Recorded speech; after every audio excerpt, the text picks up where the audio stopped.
what do you want to do? He would tattoo our logo on his body. There's nothing I can do for you. You better be lucky I can't beat your man. Ladies and gentlemen, get ready to dive in the world of hardcore pawn, where we'll witness a parade of jaw-dropping idiocy as we follow the unbelievable antics of both customers. Thank you, sir. We appreciate it. Thank you. Thank you. Thank you. Yeah, jackass. Take your Bitch. take Yeah, that's you. and get it to You. Yeah, make me. We don't, Sir, we don't want please. this. You can take this stuff. Sir, And sir, put it where the listen. sun don't shine. Listen. I don't know what the problem was. As the interaction begins, the customer expresses gratitude, but the tone takes an unexpected turn. Tensions rise as the customer's language becomes confrontational. The shopkeeper, addressing the situation calmly, refuses to tolerate mistreatment. The dynamics shift from appreciation to conflict, showcasing the challenges of customer service in a brief yet intense moment. Came in here, tried to spend my money is what I did. That's what I did. Okay. And come instead of trying to come in here, I'm not even talking to you. I need a liver transplant. Why? Seriously? They didn't even look at these cards. Sour Patch Kids. The narrative unfolds with the arrival of another customer, visibly intoxicated. The shopkeeper navigates the encounter with a mix of tolerance and assertiveness. The customer attempts to engage in banter, revealing signs of alcohol influence. The shopkeeper, unswayed, maintains composure and subtly addresses the situation, highlighting the challenges of dealing with individuals under the influence. I'm not even out of here so I get this $30. Not bang on my. Wow, 50 for that Jeff, take him out, please. better not put it in your car.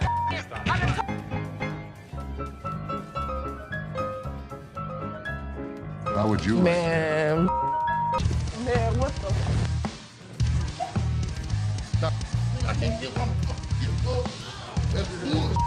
In this segment, a discussion ensues about cards and a potential liver transplant.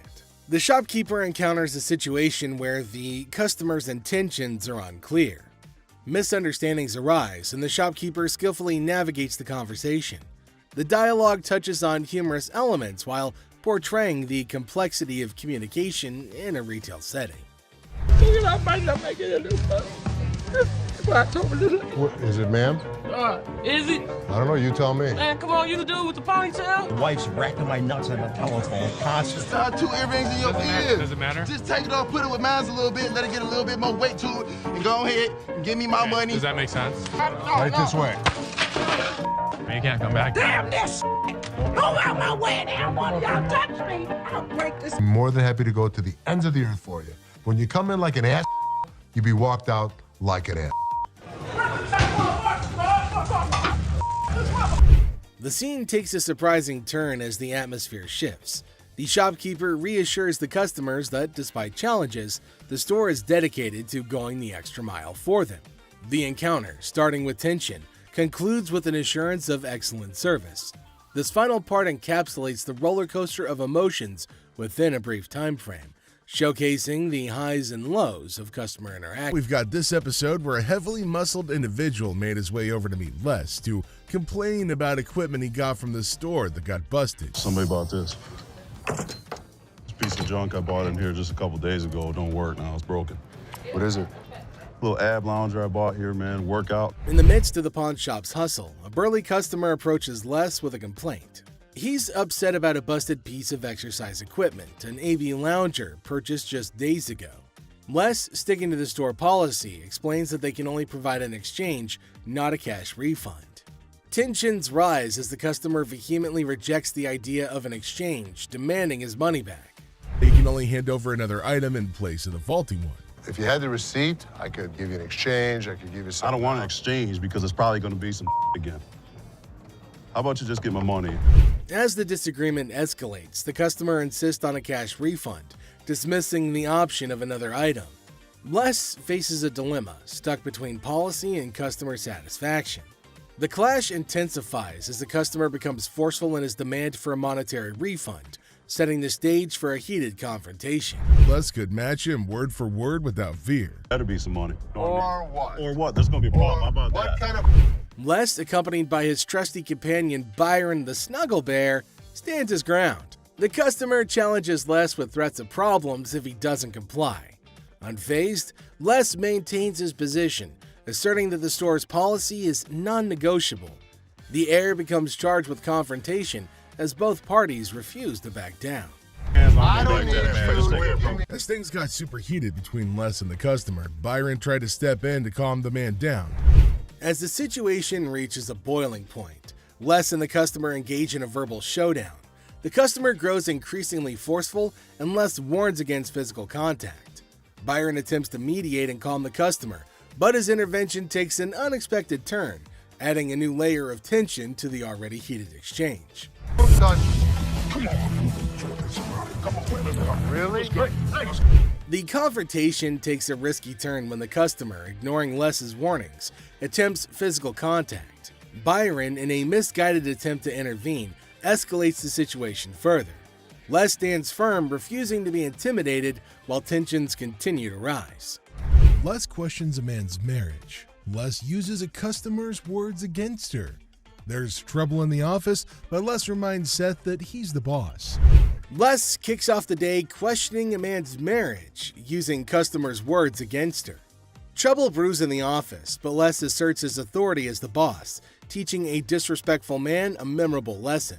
Les shows that he's not just a pawnbroker, baby. He's a boss in control. Here are savage Les Gold moments. It looks like Les is more interested in this man's marriage than his business. Les woke up this morning with the urge to roast someone, and of all the people he could roast, he picked this guy. Things take an unexpected turn. Now, in a surprising twist, Les dives into the man's marriage, leaving everybody shocked. Les humorously challenges the man's absurd scenario, roasting him in a way that only Les can. The man's attempt to buy an anniversary present with his wife's jewelry backfires, adding a touch of humor to the pawn shop drama. Get a watch for my wife's anniversary. Oh, it's not your anniversary too? Well, yeah, it is mine too. How many years you been together? 25 years. Oh, okay. How many good ones? So how did you get these? Well, we were going through some of her jewelry. She said this belonged to my grandma. They're not real. Les posts a customer's watch request, questioning the authenticity of the jewelry. Unfazed, Les detects the fake and confronts the customer's peculiar anniversary gift plan. The customer tries to defend himself, but Les, in his signature style, keeps it real and uncovers the truth behind the fake jewelry. And hold on a second. How come the old man wants to buy his wife an anniversary present with her own jewelry? That is one hell of a ridiculous scenario. What this man could have done at this moment is leave. But nope, some of these customers love to start drama. This is older than both of us. It probably is. But it was fake when it was made, and it's still fake. Les faces a customer who crosses the line, insulting his family. For the first time, Les takes matters into his own hands, delivering a stern warning. The tension rises as Les draws the line, showcasing a side of him that won't tolerate disrespect towards his loved ones. And? Okay, I've seen your wife. Listen, mother, there's two things you don't talk about. What's that? My wife and my family. Oh, so here's the deal. For a moment, we thought... So, Two of you. here's the deal. Get out of here, two of you. I'll hurt you guys so bad. Sure you will. Better get in the front. Sure you will. In a final showdown, Les lays down the law. With no patience left, he kicks the disrespectful customers out, warning them of dire consequences if they return. Les reveals his savage side, making it clear that disrespecting his family won't be tolerated under any circumstances. Hello, how are you doing today? I'm good. How are you, sir? That's good. I want to pawn this TV. I can go 100. Excuse me? So here's a guy who wants $400 on a $200 TV. What the is he thinking? People can help me move my stuff back in my mother's house. 100 is not going to do, sir. I need more than that. But I can't give you more. See, it's a used TV. A young man enters the pawn shop seeking to pawn a TV for $400. Les, the owner, declines the initial offer and counteroffers $100. The guy, explaining his need to move back to his mom's house, expresses that $100 won't be sufficient for his situation. You know, I have to get away. You see this? He did this last night. What did he do to you last night? He beat me up last night. You clearly don't see that. See, you know what? You about to cause me to lose my mother temper. I try to give him the benefit of the doubt. I thought he had nice skin. He didn't have any bruises on him. I don't need to call security. You don't need to call them. What The guy made up a story about daily abuse from his roommate, seeking empathy upon the TV for his escape. Les remained skeptical, noting the absence of visible bruises, praising the boy's clear skin. In response, the boy, feeling cornered, requests the involvement of security, hinting at a potential dramatic turn of events. What you gonna do? What, you from Africa? Oh, okay. Anyway, like I said, can you give me the 400 you paid? We sell them for $200. Hold on. Y'all. Thank so much. Fred. Have a nice day. You. Thank you. You better lucky I'm gonna throw this big mother at you. Up. Where is my key? Les, trying to find a middle ground, offers $125, but the boy declines and insists on calling the guards. Les, unfazed, reveals the presence of the guard behind the boy. The situation ends with the boy taking the TV and leaving the pawn shop without the need for additional security intervention. How about your fat ass take it off? The you work here, ain't you getting paid to do this? I look like a butler to you. I don't give a my gonna come in here and get this motherfucker. You better. His big ass gonna beat your little ass, fat bitch. Him and what army? Motherfucker, come from behind this counter. A tense situation arises as a black woman directs angry shouts at a guard. The guard, responding defensively, questions her, asking if he appears to be a butler in a moment of unexpected confrontation. You get back here. So big ass on my way. Get this motherfucking speaker and take it outside. You want me to stop? Take the You brought it in. You're gonna take it out. So take it out. I'm not picking that up Then and you're taking it leaving it outside. Y'all can get your old ass out. Take your ass out of here. I'm What's gonna your take bitch ass out of here, y'all. You're not going to come in threatening my employees. Who gonna bring it up? PlayStation. In a stunning twist, our lovable, larger-than-life customer walks into the pawn shop dreaming of snagging a PS3. Let's hope the controller can keep up with his enthusiasm. What's your PlayStation 3s? How much you want to spend? You got $70. Can't let it go for 70, my man, unfortunately. I've seen it for $70 to $80 at other pawn shops. Does it come with a warranty? It comes with an as-is warranty, unless you'd like to purchase an additional warranty, which I'd like to help you with. This is bull. Our six-pack gamer needs some physical exercise rather than video games. Mirror, mirror on the wall, who needs a jog more than them all? I need a PlayStation 3 for $70. I sell them for $100. That is ridiculous. All I got is 70. I want somebody else to talk to around here. Well, there's only gonna be one other person you're about to talk to, and if you keep your voice raised like that, we'll be more than happy to speak with you. And here's where you might consider scheduling that eye wash. Oh boy, up next could rival a comedy sketch, complete with unexpected twists and turns. Get out of here. I'll take a ride, big boy. Big boy. Ride, big boy. Push me. Here we go, big boy. Here we go. Have a good day. What's all that about? What you want to do? I come down this level, beat your ass down here. What? Take you all that, bitch. Do it right. Ashley fires. So, guess what? There was a worker at the pawn shop who some folks thought might be stealing stuff. Ashley got wind of it and had a little investigation on her hands. You said you wanted to know if Tressa asked me to put anything else on the internet? Yeah? Well, she did. She did? Another watch. Are you kidding? Nope. I'll take care of it. Don't even put it on the internet. Okay. I have to check with Brian first to see if Tressa got permission to pull the watch from the display case. Right when Ashley was busy being a detective, the sneaky thief decided to drop in. What wonderful timing! Well, since you're here, time to do some explanation. I didn't ask him to put it online yet. I didn't ask him. So he wouldn't just offer it? Right. You said to come to one of you guys. Well, before I would have bought it, I would have came to you But guys. you already asked him to put it on the internet. No, I said, was it a possibility? I pulled it out. Okay, you went around the bush and kind of asked him. No, I'm still not 100% sure if I wanted to buy it. Alrighty then, you're going home because you were not hired to make CEO-level decisions. But wait, there has to be more about this situation. You're fired. Fine, that's fine. I said I wasn't even sure if I was going to. It's fine. I literally told everyone that you weren't as big of a bitch. I was wrong. Excuse me? Get the out of here. Get out of here. Let's fight. How much can you give me, man? 20 bucks? $20. What the hell you mean? I'm more or less helping you than anything. Man, I'm gonna need more than $20 for this, man. Of course, they're giving you exactly what it's worth, aren't they? So just take the money and run. But anyway, here is how our man decides to handle the situation. Hey, come on. I played this game before. I know this was a scam. You broke my trust, and because of that, Justin, you're fired. Replica. Oh boy. Get your wrists ready for this one. A man walks in with the Audemars Piguet watch, and Les was in all mood to get his hands on it. How about 6? 4,000.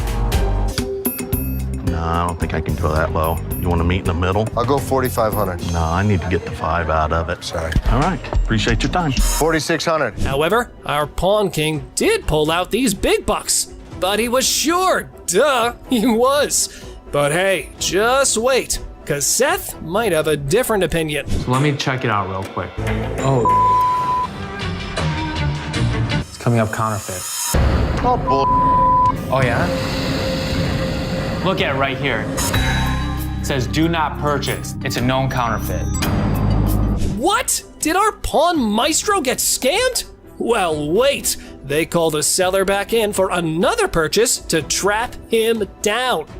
Let's see how that goes. You mother coming into my store selling a that's not real. Here's the way it works.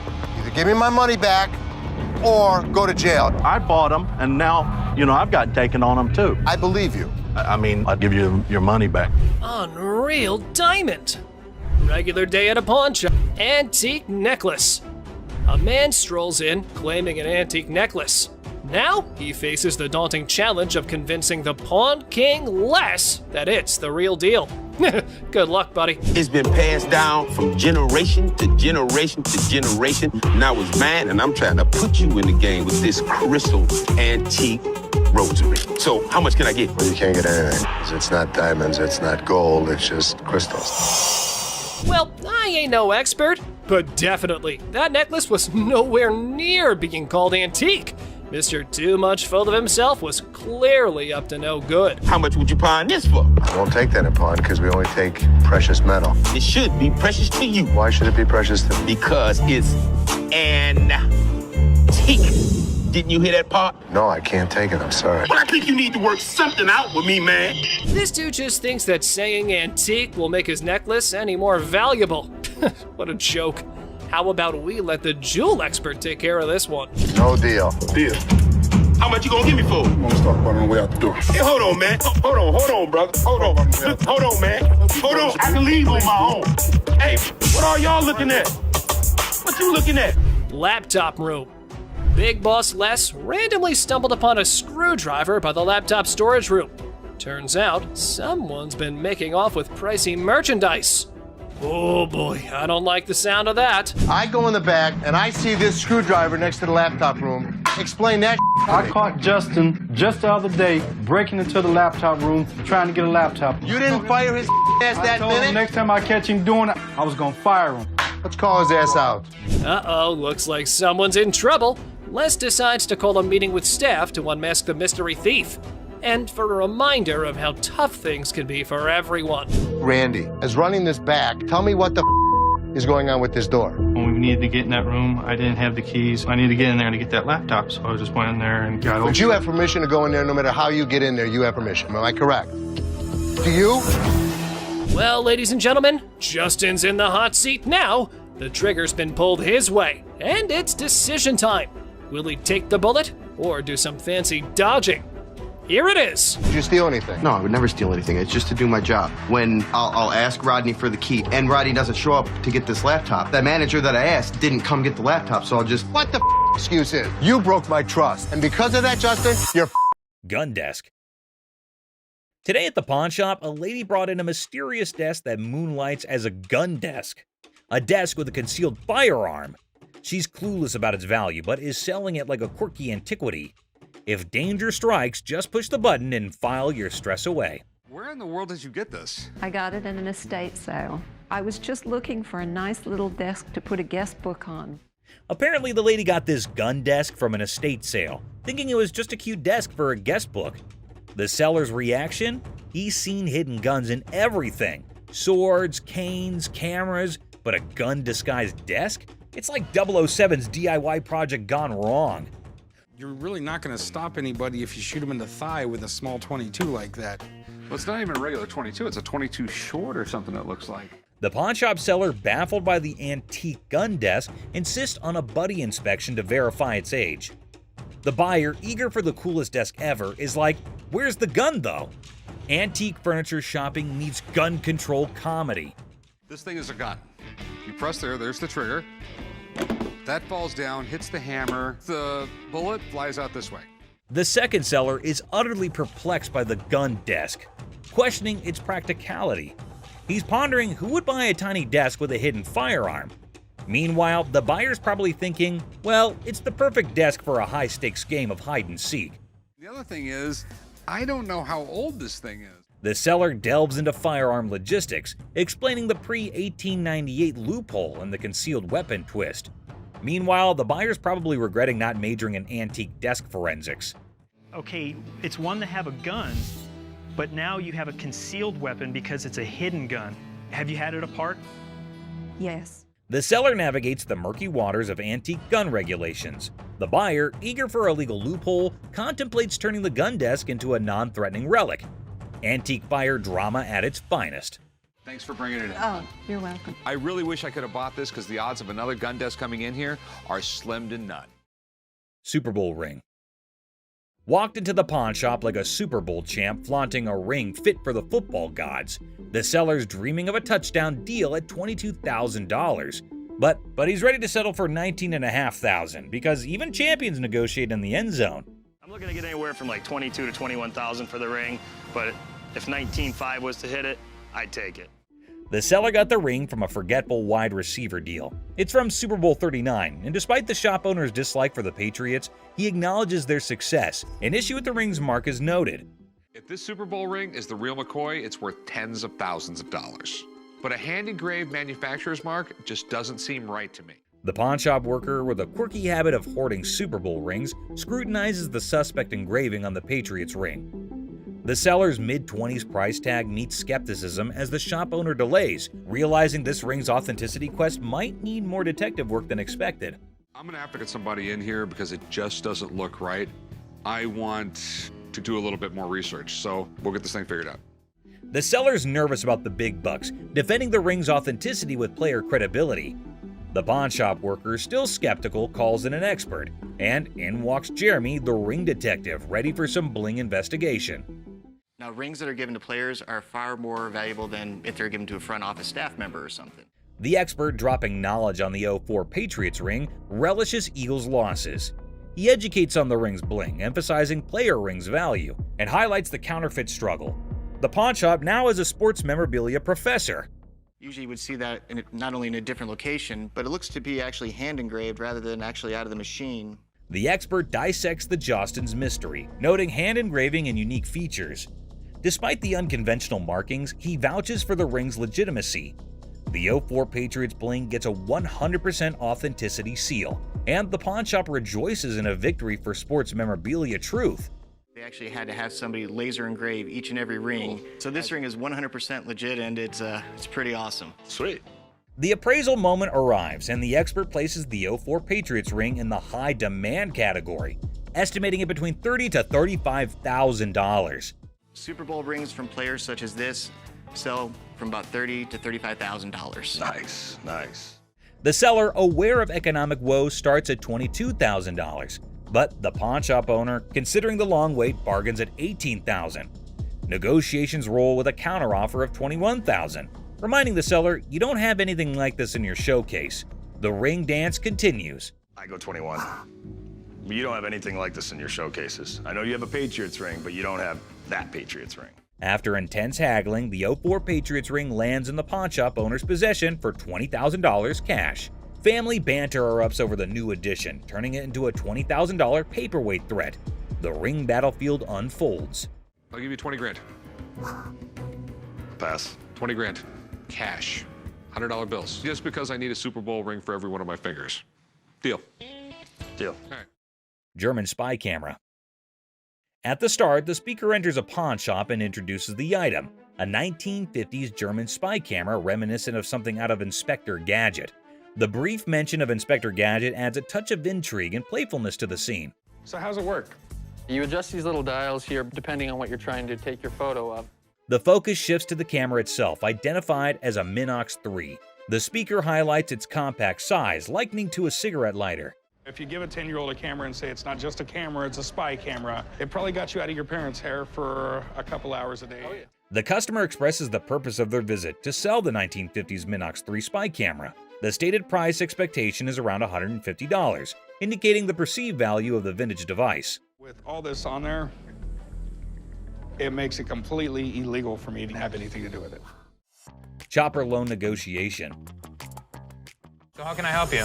I got this. I can help him. I got it. How do you think you know more about silver than I do? I know how to price it. I know exactly how to. In a high-stakes confrontation at a jewelry counter, emotions flare as two individuals argue over expertise. Tensions rise with each claim about pricing silver, creating a chaotic scene. $30,001. No, it's not the $1. 30 grand. I'd like to say yes. Listen, 40 or 20. Let's flip a coin. The scene shifts to a pawn shop where negotiations over a custom-made chopper motorcycle take center stage. The owner seeks a loan, facing financial struggles and desperate circumstances. What are you doing? What you got? See if I can get a loan on my chopper. It's a 113 motor. The motor alone was $7,000. The stakes rise as a coin flip determines the fate of a $20,000 loan for the chopper. The tension escalates, showcasing the unpredictability of financial decisions and the impact on the customer's life. I've seen a lot of motorcycles come in here, but I've never seen one like this. Okay. I need about $10,000. The focus shifts to the custom chopper's specifications and sentimental value, highlighting the emotional connection due to the brothers' craftsmanship. The negotiation becomes a delicate balance of compassion and financial reality. On a loan, about $5,000. Paying off both, or I mean... $5,000. I'll go $5,500. All right. Deal. All right, we'll get you $5,500. The episode concludes with a deal struck at $5,500 for the motorcycle. Despite falling short of the initial request, there's a glimmer of hope for the customer, bringing a mix of relief and uncertainty. Misguided price pursuit. Look at that. Is it real? Oh, you gotta pull this. Pull that. Try pulling that. I don't know how much that is. You got nothing. Two black women enter a pawn shop and discover a game machine. Excitement turns to disappointment as they realize it's for entertainment only, not for winning real prizes. This is a toy. That's a toy. It's a toy. This is here for the You're the manager? I'm the man. Oh, nice. You're not gonna get anything. The atmosphere intensifies as the women express their displeasure, demanding a prize from the machine. The situation escalates and the guard steps in to address the misunderstanding.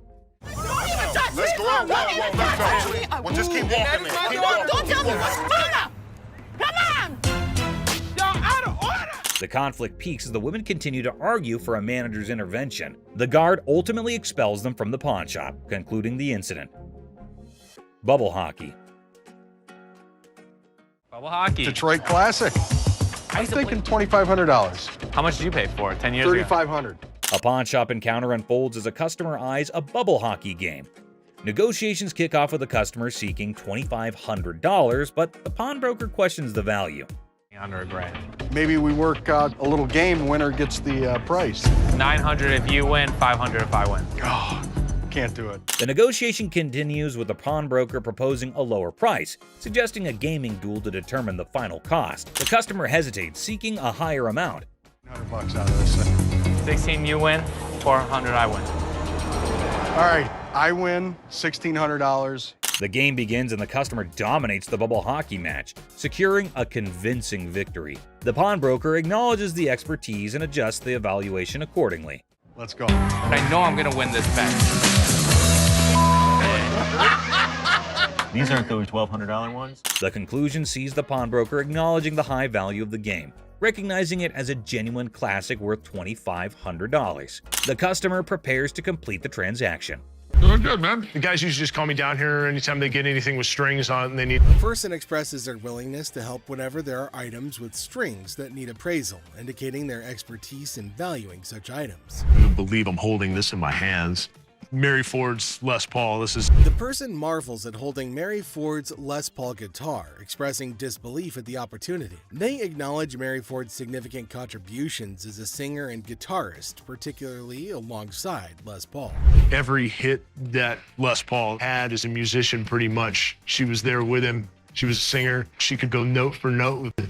Wasn't Les Paul unhappy with this guitar or something like that? Les actually hated these guitars. He had Questions arise regarding Les Paul's relationship with the guitar, with mention of his dissatisfaction with Gibson. There's a suggestion to test the guitar to ensure that it's fully functional. Gibson. We should probably plug it in and make sure everything works. So you want to play it? Yeah, I want to play it.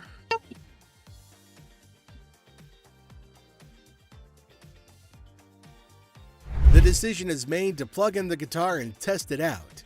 And after testing, it's confirmed that the guitar works perfectly, eliciting satisfaction and relief. All right, so it works? Yeah, it works. With the successful test, it's affirmed that the guitar is in good working condition, marking a positive outcome to the evaluation process.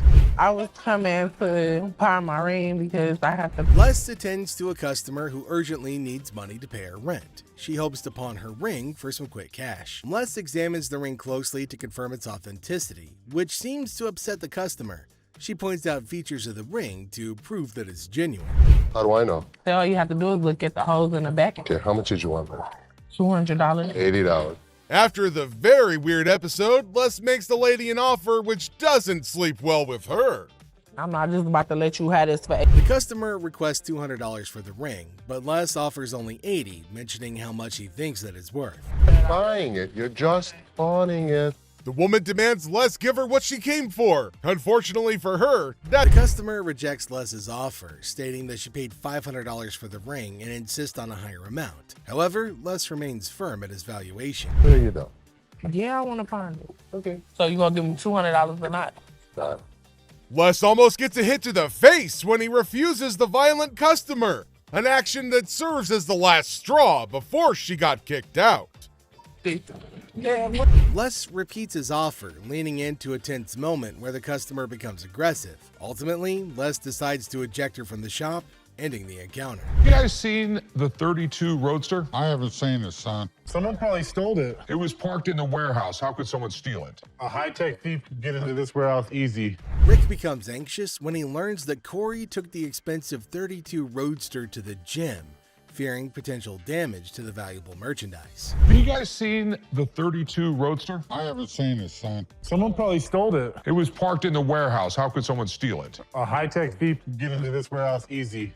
All you have to do is cut a hole in the roof and lift it out with a helicopter.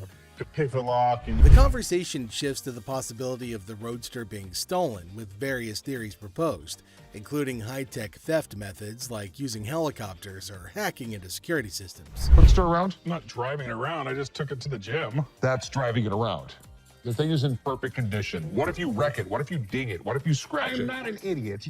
I'm your partner. Rick says he didn't drive the Roadster just for fun. He says he only took it to the gym. He defends himself from being called careless. He reminds everybody that he's a partner in the business. I can't believe my dad's giving me a hard time about this. I mean, what's the point of owning a pawn shop? Tensions raise between Rick and his father as they argue over the handling of the Roadster. Rick feels frustrated by his father's skepticism and restrictions, questioning the purpose of owning a pawn shop if he can't enjoy its items. Later found out that the car was not nearly worth $68,000. His expert had failed to notice that the car was a hot rod. Later, Rick learns that the Roadster is worth a lot more than he realized, valued at nearly $68,000 due to its hot rod modification. So what can I help you with today? Got this ring right here. See how much it might be worth. Okay. I also wanted to know how much you guys. A customer brings in a ring for an appraisal and to inquire about pawning it for cash. He seeks to understand its value and potential loan amount. Les expressed surprise at the customer's sudden violent behavior, emphasizing that he's witnessed conflicts before, but never expected such aggression from a customer, particularly towards their spouse. Welcome to the jump. Hey, how you doing, man? Hey, can I talk to the owner? Okay. We do. Okay, how's that working out for you? Working out great. I'd like the opportunity to maybe go over some paperwork with you, show you what we can offer, what we could do. Okay, well, there's nothing to be missing. If somebody's parked illegally, we want to be able to come in. Mark, a would-be business partner, approaches Les with a proposition. However, Les quickly realizes Mark's intentions and plays along, subtly mocking Mark's attempts at persuasion with humorous banter. Car that's left overnight by some chance. It doesn't happen. Well, things happen. We don't have that problem because we have fences around the building. Well, we've done a couple other business around here. I don't think you're understanding what I'm saying. I want the business. Listen. No, you listen. You are not coming into my business and trying to shake me down. Do you understand me? Listen, you are... Do you understand me? As Mark persists with his proposal, Les becomes increasingly skeptical. With witty comebacks and dry humor, Les navigates the conversation, ultimately shutting down Mark's shakedown attempt with firmness and sarcasm.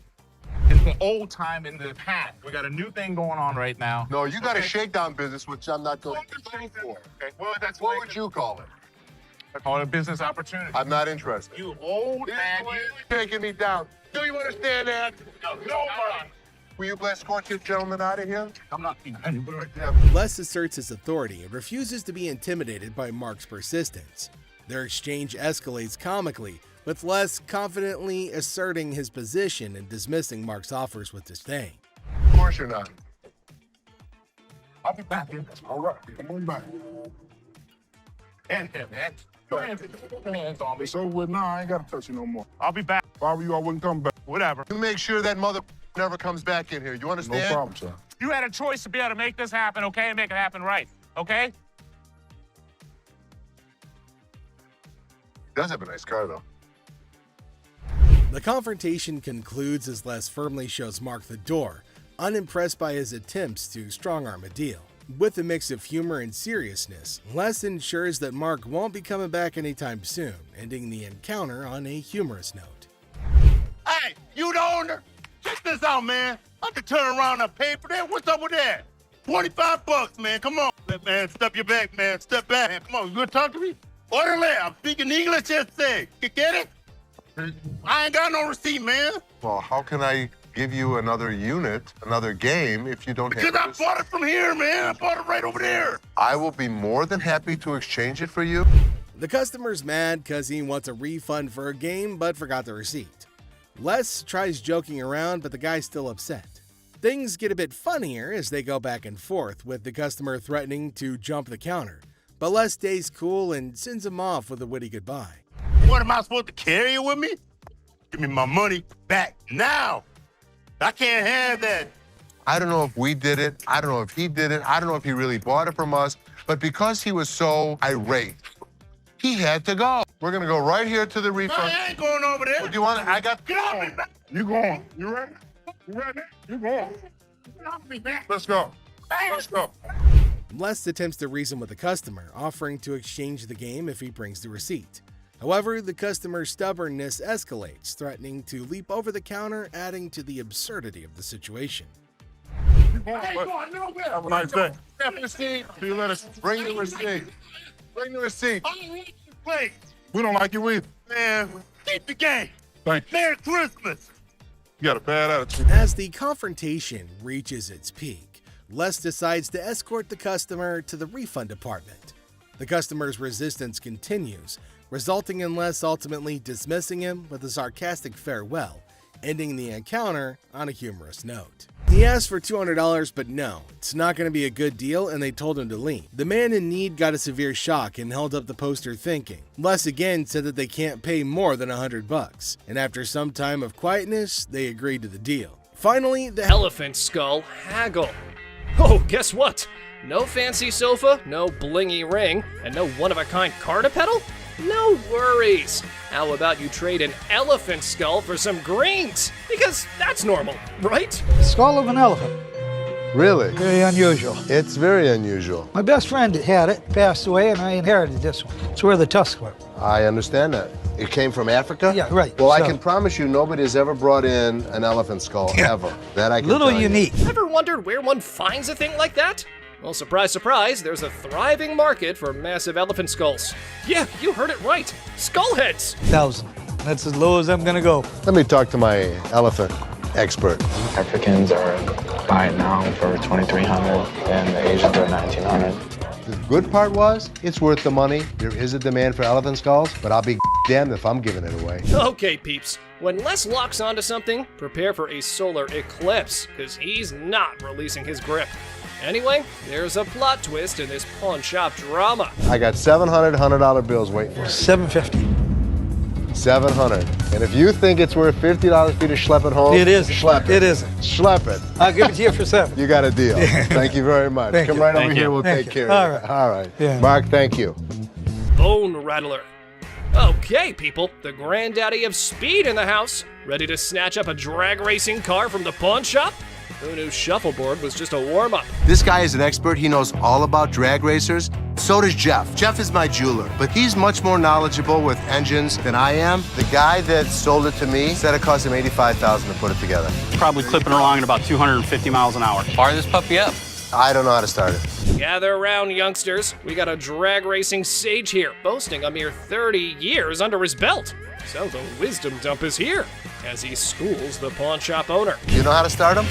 Sure. I knew you did. How long have you been racing dragsters? For about 30 years. Oh. You ready for this? I'm ready when you are.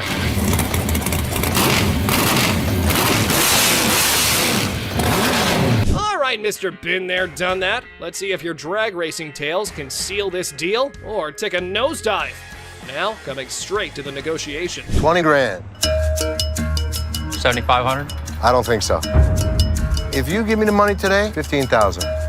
I'll throw the skeletons in for free. We have a deal for 15,000? I guess so. Thank you very much. Have a good Enjoy day. your new car. Mechanical Bull.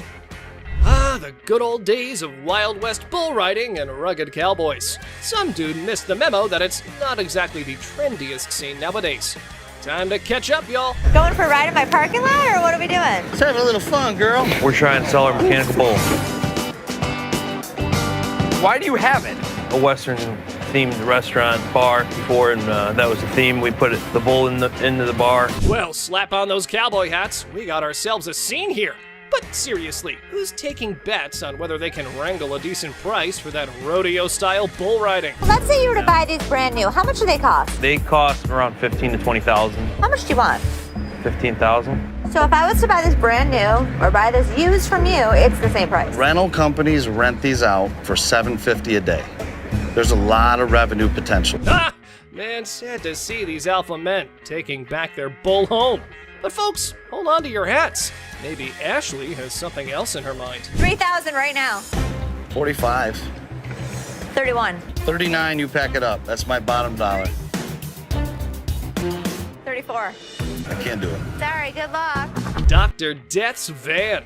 Step right up, viewers. You've heard of Dr. Death, but today's highlight is the van that spotlights as the ride for assisted suicides. Because nothing says vacation like a one-way ticket, right? This is a 1968 Volkswagen van owned by Dr. Death, Jack Kevorkian.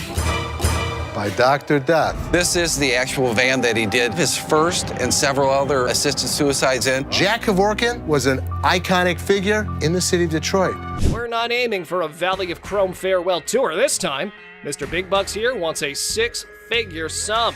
Brace yourselves, because Les has his few concerns all queued up. It is a piece of history.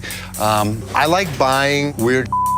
You won't find another one. The problem is, it doesn't make sense to spend six figures on something like this for me. Well, you either love it or hate it. But I love it. This is definitely a piece of Detroit. A van oozing that delightful combo of creepiness and death vibes. So legit. However, why not throw in another expert opinion? Let's see how that went. So 10,000 ain't gonna buy it. No, I'm in the six-figure range. 20 grand? No. 25 grand. 30 grand. 50 grand? 30. One time. 50. 30 cash right now. Bizarre Bikini.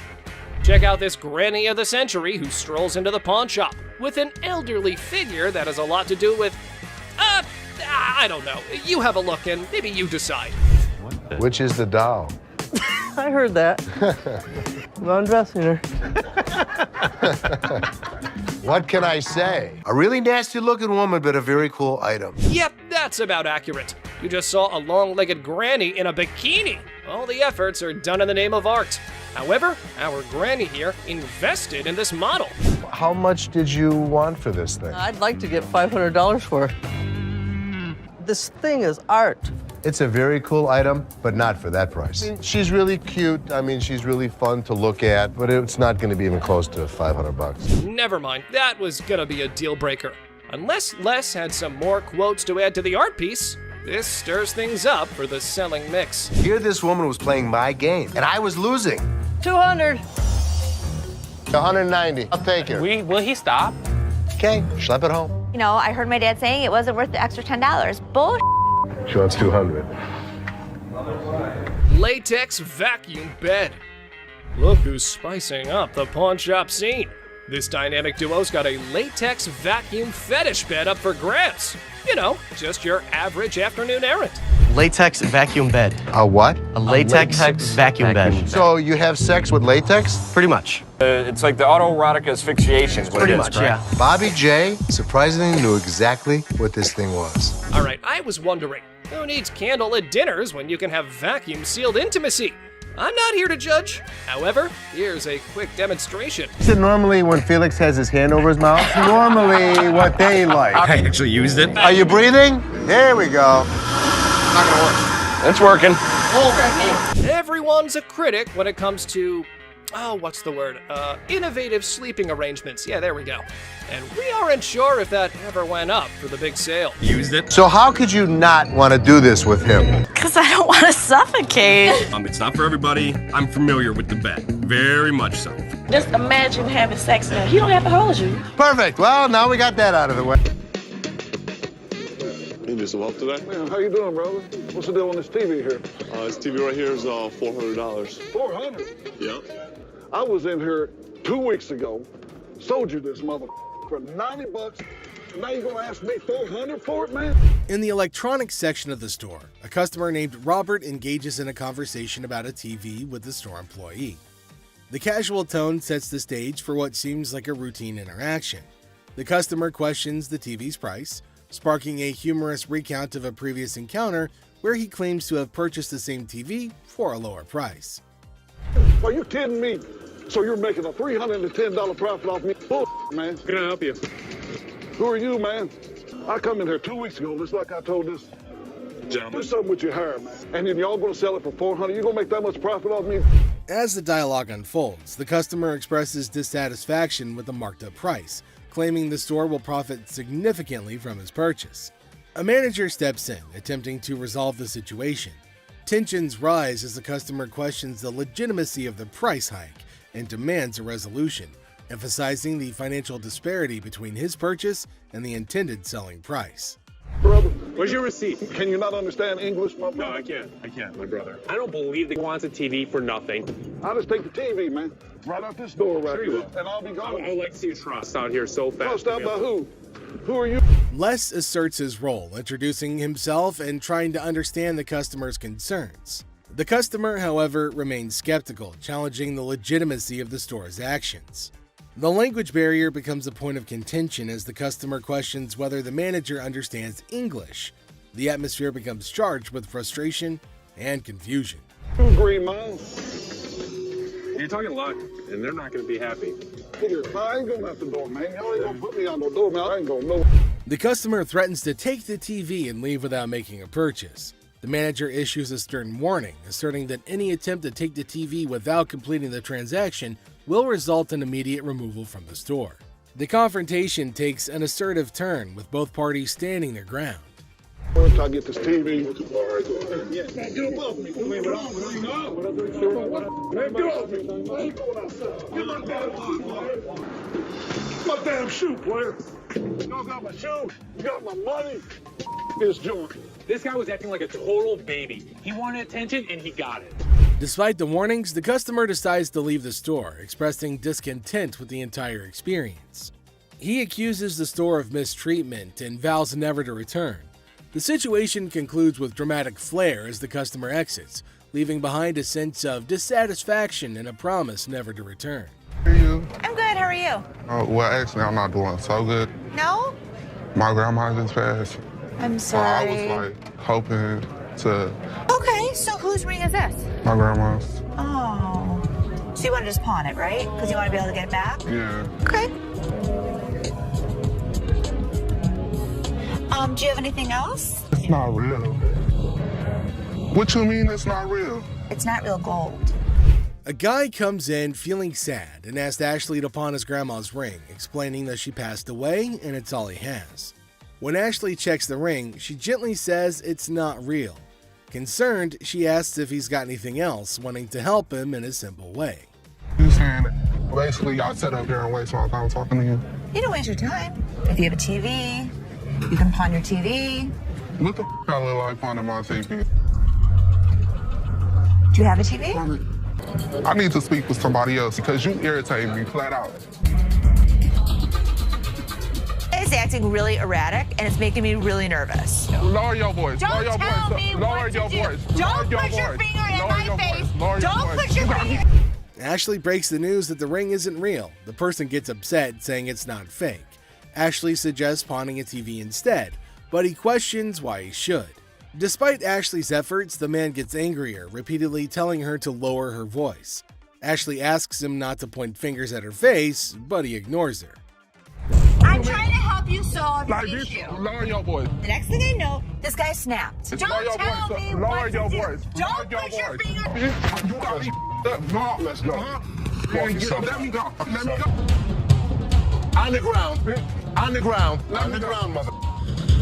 The security guard intervenes, slamming the upset person to the ground and then dragging him out of the pawn shop.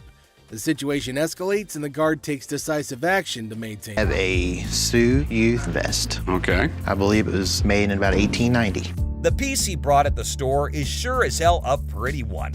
I was looking at 1800. But is it worth $1,800?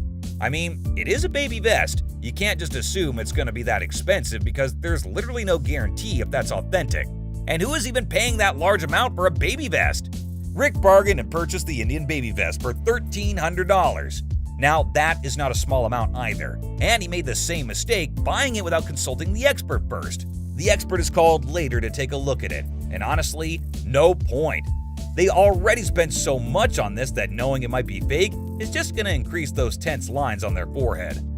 But let us hear what the expert said about it. From looking at the beadwork, it looks to be Sioux or it's Northern Plains beadwork. Unfortunately, I don't think this is from that time period. But wait, later it is revealed that it is real, but it was made for sale and not for personal use. So that kind of affects the resale value a lot. And Rick doesn't cheat with his customers. So I guess he just has to face the consequences of not being smart and going with the gut at that moment. But wait, Corey had a call from someone saying that the vest is actually real. Does that mean Rick is the boss and never messes up? Here, it's Mark Patton. That Indian vest you bought is actually real. Hey, Mark, what's up? Nope. Well, I guess tit for tat. Better luck next time, Rick. I personally love this environment of work for them. They sure do make mistakes, but laugh it off. This should be the way people do it, but generally, they don't. What I loved the most about this episode was the way Corey made a fake call, all for fun and just to get Rick's reaction. Well, that's only fair because Rick makes them realize they made a mistake in brutal ways. This was far better, at least. Well, Pawn Stars certainly took a massive hit, losing a staggering amount of these ill-fated deals. It's a financial blow that leaves a bitter taste in their mouths, a painful reminder of the risks and uncertainties that come with the pawn business. But hey, that's the nature of the game. Sometimes you win big and other times you take a gut-wrenching loss. It's a stark reminder that even the best in the business can't always predict the outcome. Despite this setback, the Pawn Stars will regroup, learn from their mistakes, and continue their quest for remarkable treasures and lucrative deals. After all, in the unpredictable world of pawning, the thrill of the chase and the allure of the next big score will always keep them coming back for more. So which one of these shocked you the most? Let me know in the comments down below. And don't forget to subscribe for more such videos. And I'll see you in another one. Peace out.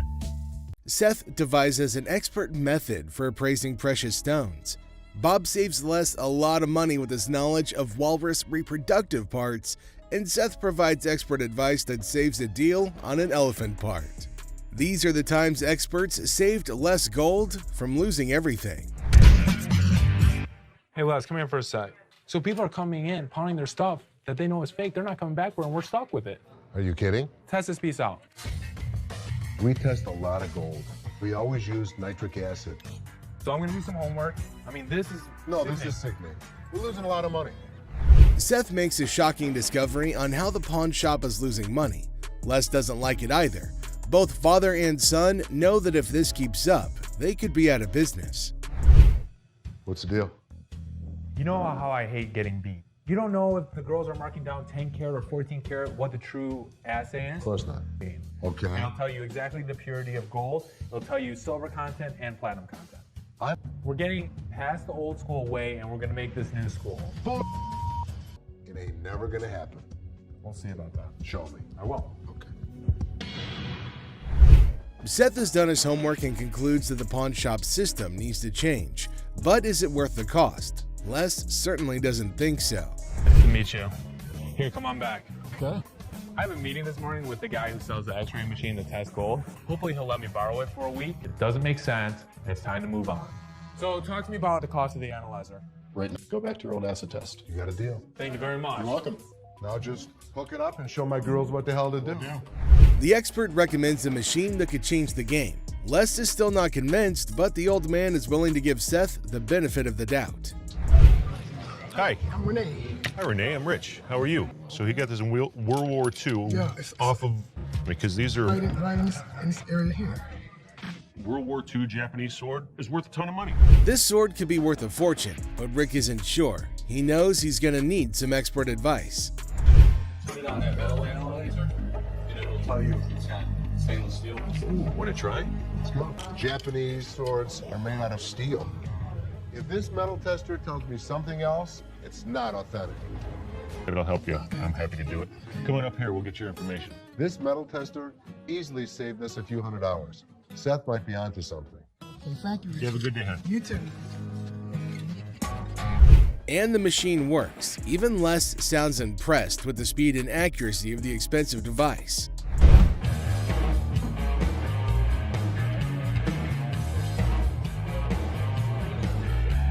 So was that right? You know, sometimes I have to admit, you made the right call. Okay. Good work. Good work. Keep it up. Les doesn't mind losing a bet to his kids, especially if it earns him more money. I'm here to sell my collectible Amazing Fancies issue, and it's 24 karat gold and sterling silver, and Stan Lee's autograph as well. This is all original casing and stuff. There's only been like 1 or 2 that's been sold since like 2000. So I don't want it, because it doesn't match anything I have at our apartment. Can we talk about this woman, though, for a minute? Why would you be in this relationship? I don't want to take this from this guy. No. A guy brings in a really interesting piece to the store at the behest of his controlling girlfriend. Ashley only wants to focus on business, but Bobby J is quite bothered about the customer's relationship. Unfortunately, it's not 24 karat gold. Oh, it's not? It's plated, which decreases the value a lot. Let me ask you this. What else have you had to get rid of? Nothing else. The only reason... The kid's miserable. He's scared to death to say anything. We should have helped him. You can't have this. You can't do that. Would you ever do that to somebody? Can you just go over there and finish what you were doing before? I can have an opinion about something. You can, and enough's enough. Thank you. The gold gun that Les bought from the expert comes in and saves the pawn shop more money. However, Bobby J's only concerned about saving the customer from his girlfriend. Mike. Scott. Scott. How you doing So today? tell us a little bit about your... 1958 Perilla Greyhound. Most scooters use stamped wheels, where these are spoked wheels, kind of blends between a motorcycle and a scooter. The rarity of the bike, there's only known to be about a dozen in the country. Of this particular brand? This model. So, realistic. Best deal. Tell me what you can do. Give me 1 minute. The customer walks in to sell a vintage motorcycle. The motorcycle is nice enough to catch Les's interest, but the price makes Les second guess. A 58 Perilla motor scooter.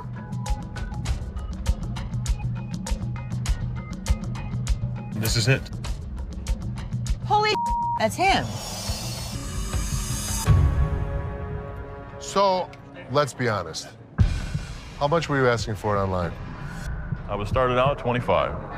And then what were we gonna do, raise it? This guy is trying to screw me. How can you get more if you have it online for $2,500? I took it off because nobody wanted to buy it. It's there. Yeah, don't bull us. No, it's not the bullshit. Les and Ashley don't appreciate this customer's attempt to play a fast one on them. I was ready to make a deal. But your dishonesty just pisses me off. Don't come in lying to me and telling me that you got it out there for $4,000 and you're selling it already for $2,500. Next time you try to sell something, don't lie to somebody you're trying to sell it to. Tell people the truth. It'll get you farther. Yeah. Don't come in bull me. Do you think we become what we are today because I'm stupid? Good work. Thanks to Les's expert, there's going to be no deal between Les and the scooter owner. I'm Crystal. Crystal, very nice to meet you. Crystal, I'm This is Ashley. How you doing, Ashley? Hi, how are So you? what you got? I have these bag of stones that I found out of my grandmother's house. She just passed not too long ago. Oh, really? Yeah. Sorry. I'm just trying to get enough money for her funeral to do what I have to do. Let me have, you know what? My gem expert is coming in this afternoon to look at a few pieces. You know what? If you want to leave these with us, I'll have him take a look. What the hell is my dad doing? He's getting this lady's hopes up for nothing. I'm going to show it to Bob. He'll make the final call. It's a waste of You'll time, see, Dad. you'll see. Les believes that the stones might be profitable. However, Ashley thinks it's a waste of time and that it gives the seller false hope. Who do you think is right? Earlier in the day, a woman brings in a bag of gems. And to us, they look just like crystals. But I have a gem expert, Bob. I'm going to have Bob check them out. So this woman with these stones is coming back. Okay. Do me a favor.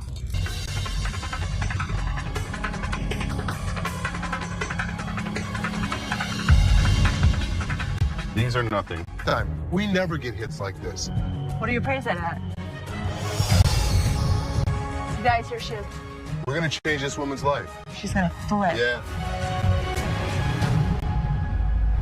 Les is confident that Jim, his expert gemologist, will give him positive news. This time, Les's instincts are right on the money. You're going to change her life. This could change her life right here. Okay, here we go. Oh my God. So, you're in hard times right now, right? I don't even know how to break this news. $10,000. Oh my God, are you serious? Congratulations. Thank you. Thank you. Thank you. All right. My God, guess what? They just gave me $10,000 for grandma jewels. Yes, I'm so serious. I'm glad I came up here today. The woman gets more than she expected, but if Les gave her $10,000, just imagine how much he would make for the precious gem. These are walrus peni. Walrus. Penises. Why? I'm pretty sure I'm right in line with what you can find on the internet. $600 each for those, and $600 for them. There is no way I would take less than $500 for those a piece. Correct. Just wouldn't do it. Let me just go look. Two customers come in with some of the weirdest items you'll ever see on the show.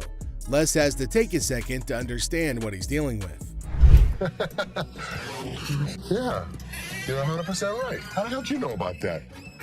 Holy Bob. He's really proficient in anything that's hard. Yeah, I mean, this is it. My guy knows about these things. Right. Make us an offer. Thank you so much. Thanks for coming in. Bob is an expert on all sorts of things, including the reproductive parts of a male walrus, for some reason. The expert really saved Les a lot of money with his odd knowledge. Skull of an elephant. Really? It's very unusual. It's very unusual. How did you get it? My best friend had it, passed away, and I inherited this one. It's where the tusks were. I understand that. It came from Africa? Yeah, right. Well, I So- can promise you nobody's ever brought in an elephant skull, ever. That I can Little tell you. unique. How about 500? Nope. 500, I'll take it back. Throw it in my family room, even though my wife don't want it there. How about 12? How about 5,000? That's as low as I'm gonna go. It's definitely elephant season for Les, but will he be inclined to own this piece of an African elephant? Let me talk to my elephant expert. Africans are more expensive than the Asian ones. Africans are... So you don't really want to lug it back home, do you? No, I don't. So 600, 700. 800. I believe he'll put it in his own personal collection. It'll have a decent home. You are? Thank you. 51, 2, 3, 4, 5, 6, and 7. Thank you. Thank you. Les consults with his expert, and then he uses that advice to close down a good deal for the pawn shop. Robert Ashley, the deal expert, finds a customer with a car seat missing its base. Can Ashley make a deal, or will it turn into a funny situation? Ashley faces a funny moment. A customer wanted a chilla scarf, but it's really just a bunny.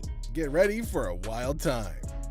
So in walks this dude looking like he just stepped out of a heavy metal concert. Tattoos everywhere, face carved up like he had a disagreement with a razor blade. He's all like, hey, call me the devil. Seriously? Who does that? But hey, anyway, nice to meet you, Lucifer. Then he drops this bombshell. He's 2,500 years old. Seth's like, dude, you got me beat. Finally, someone older than my dad. But here's the kicker. He wants to swap his gold for some cash. Says money's the root of all evil. Yeah, buddy, you're really living the stereotype. 2,500 years old. Great. I finally got to meet somebody that's older than my dad. So how can I help you today? I want to get rid of this gold. Money's the root of all evil. This guy might take the cake for the weirdest guy that has ever walked through the store. How much you want? I could have gotten $650 for this stuff if I melted it down and sold it to my refinery. How about $500? Can't do it. It's $850 profit in this thing. So they're haggling. Seth offers $650, he wants $610, and they're dancing around like it's a satanic tango. But alas, the devil doesn't always get what he wants. Cue the sad violin. I guess we don't have a deal. So there Seth is, trying to make a deal with the devil. And he's all like, I want cash for my gold, and Seth's thinking, sure buddy, let me just grab my holy water. But seriously, with the negotiation, Seth offers him $650, he wants $610, and they're doing the demonic dance of the dollars. But in the end, no dice. No deal with the Prince of Darkness today, folks. Sorry, Satan. Maybe next time, bring a better pitchfork. Hi. Hi. I'm Ashley. I'm Nana. Nana. Mm-hmm. I called up here and I got an estimated price, and they told me that I could get $400 for these. You called up here and got an estimated price. Who'd you talk to?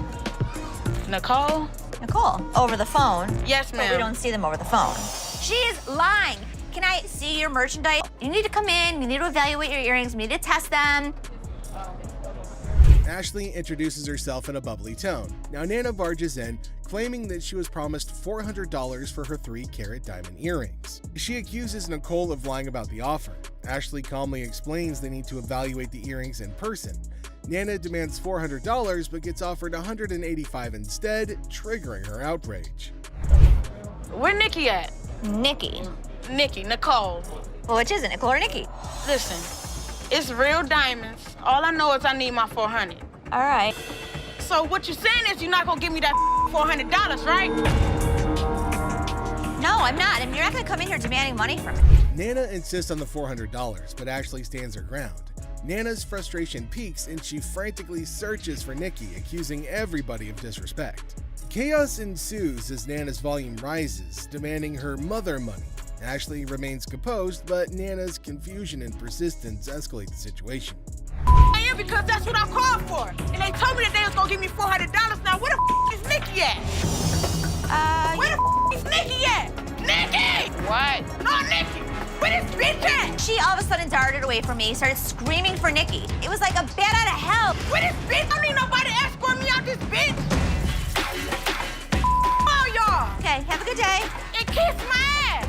Keep walking. Bye. Nana. You bitch. Oh, you mother. Give me a headache. Nana's outburst intensifies and she demands respect while causing a scene. Ashley calls for her removal, leading to a heated exchange. Nana storms out, hurling insults and leaving everybody exasperated. The encounter ends with Ashley lamenting Nana's departure, causing a headache in her wake, leaving the pawn shop in peace once again.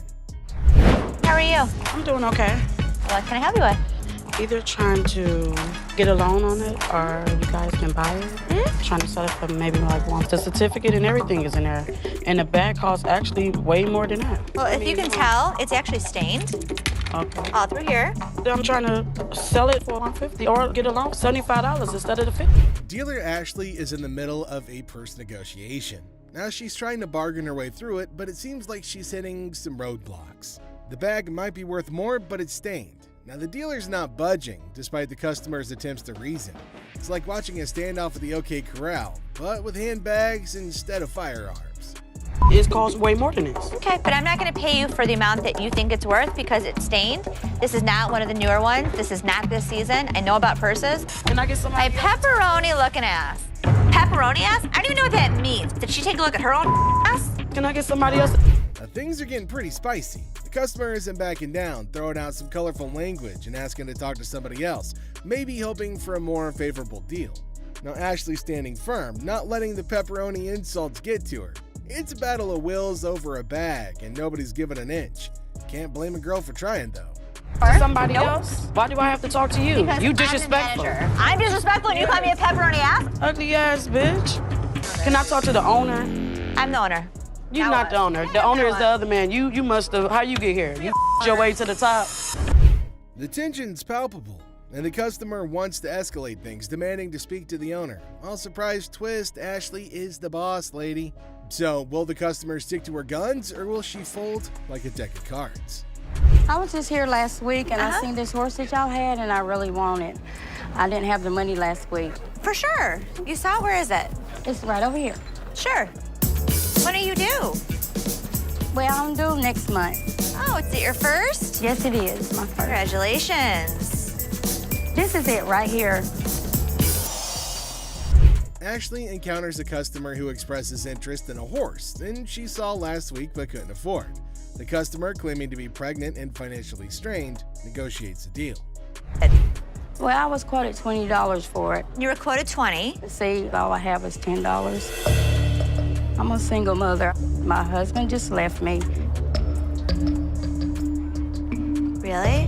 Yes. Do you work? I try to look for a job and stuff, but it's just hard right now. And this is something that I want to get for my baby. This would mean so much to me. You give me the 5, and then my gift to you is the remaining 15. That'll be great. That'll be really great. The customer reveals she was quoted $20, but could only afford $10. Now she shares personal struggles as a single mom. They agree on a $5 down payment, with the rest to be paid later. Okay. This means so much to me. So let's take it out to her car right now. And seriously, after you have your baby, come back here. I'll have you fill out a job application. I sure will. Okay? Okay, so this is your car? Yes. Do you want me to open it for you? I'll open it. Excuse me! You trying to scam me? Excuse me! Excuse me! Unbelievable. I even offered her a job after she had the baby. I think she just had the baby. As Ashley assists the customer to her car, the customer accuses her of scamming Ashley, bewildered by the accusation, and even offered her a job. The situation ends with some confusion and disbelief. Hi, how are you? Looking for a watch, nice watch. Know what I'm playing? Sure. Which one? That one right there. This one? Yes, ma'am. Hey. For sure. Wow, look at this watch. Like this right here. How much is this watch right here? $75 watch. Do you want to spend more Give or me less? like a watch like 500 or something. Yeah. A Bugatti. Ashley kicks off with a casual "Hi, how are you?" diving into the deep philosophical quest for a nice no. She presents an item with the enthusiasm of a game show host, throwing in a touch of suspense. What, like this right here? Now this is, how about this right here? $75, no more. Ashley's unique charm shines through as she tries to make a deal. Let me see this one right here. This one right here. That's platinum. Yeah, I like that one. Oh, now this is real. I want to buy it. Perfect. $5.99. $5.99 plus tax. I got you. Perfect. Okay. With a bit of a theatrical touch, Ashley takes us through her thought process, pondering the value of an item priced at $599. She playfully negotiates, exclaiming, $5.99? Yeah, I got you. But with a comedic twist, she emphasizes the urgency, claiming she's about to go deaf if the deal isn't sealed. Okay, this is $599 plus tax. Hold on, wait a minute. This is worth, look at it. 2 and add 3 more zeros with it. 2,000, baby. Come on. Okay, and it's worth $2,000. It's rare to find a $2 bill that got red in it. Now tell me they ain't worth $2,000. I'm about to go deaf. With a blend of sarcasm and determination, Ashley confronts a potential buyer, confidently declaring, "I've got a pile of money, so this. I get some change back." The escalating drama continues as she reveals the tax and challenges the customer to come out and make a deal. The conversation takes an unexpected turn, hinting at the item being worth more than a round neck. This is worth more than that around your neck. You understand me? You little chunky, draws-looking person. Okay. You wanna ball my $2 bill up? You know what? I'm a Big Mouth is hungry. You hilarious. Real funny, man. Y'all be killing me. I'll pawn you. Matter of fact, that $2 bill, you could pawn this whole stuff. With that In the grand finale, the dealer passionately argues the item's value, escalating it to a humorous threat of going deaf. Now the playful banter reaches its peak with creative insults like chunk and band try. The situation makes us wondering if this is a sales pitch or a comedy routine. Continue not to go smoothly for Ashley as she faces the wrath of an impatient customer. Despite her attempts to redirect, the customer insists on bypassing the line. Now Ashley, cornered by absurdity, attempts to salvage the situation with humor and fails miserably. Hi. How you doing? Good, how are you? This like chinchilla to you? How much did you spend? Do you remember that? That was a lot of cash, a lot of money. Okay. I didn't sell you this. You sold me this. Ashley faces a furious customer. The customer, seeking a chilla scarf, discovers that he's been bamboozled with the bunny instead of the luxurious chinchilla that he desired. Grip, it's not a handshake, it's a ton of cash. Do you have your receipt? I don't have a receipt.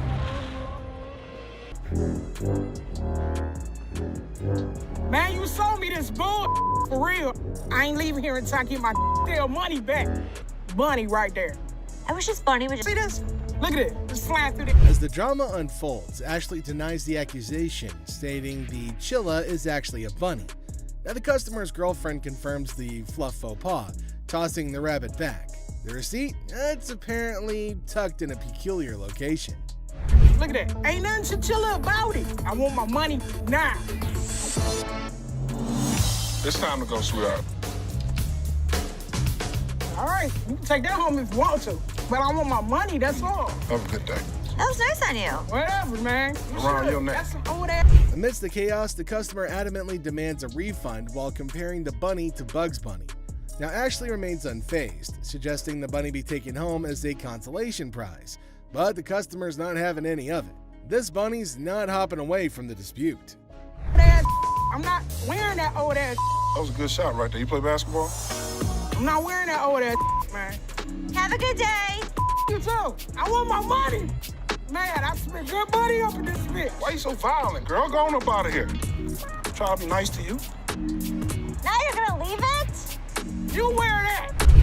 In a final showdown, Tipper's Flair and Ashley bids adieu to the irate customer, but not without some sass and a failed attempt to pawn off an old scarf. The customer exits empty-handed but full of fury, leaving Ashley to ponder the quirks of pawnshop life. Hello. Hi, how are you? I'm good, how are you? I'm looking to find this. Okay. I'm just trying to get some money so I can bail my man out. How much you looking to get? 500. 500. How'd you come up with 500? Because this is a new gig. In this one, Ashley encounters the customer looking to pawn an item, claiming it's like an iPad.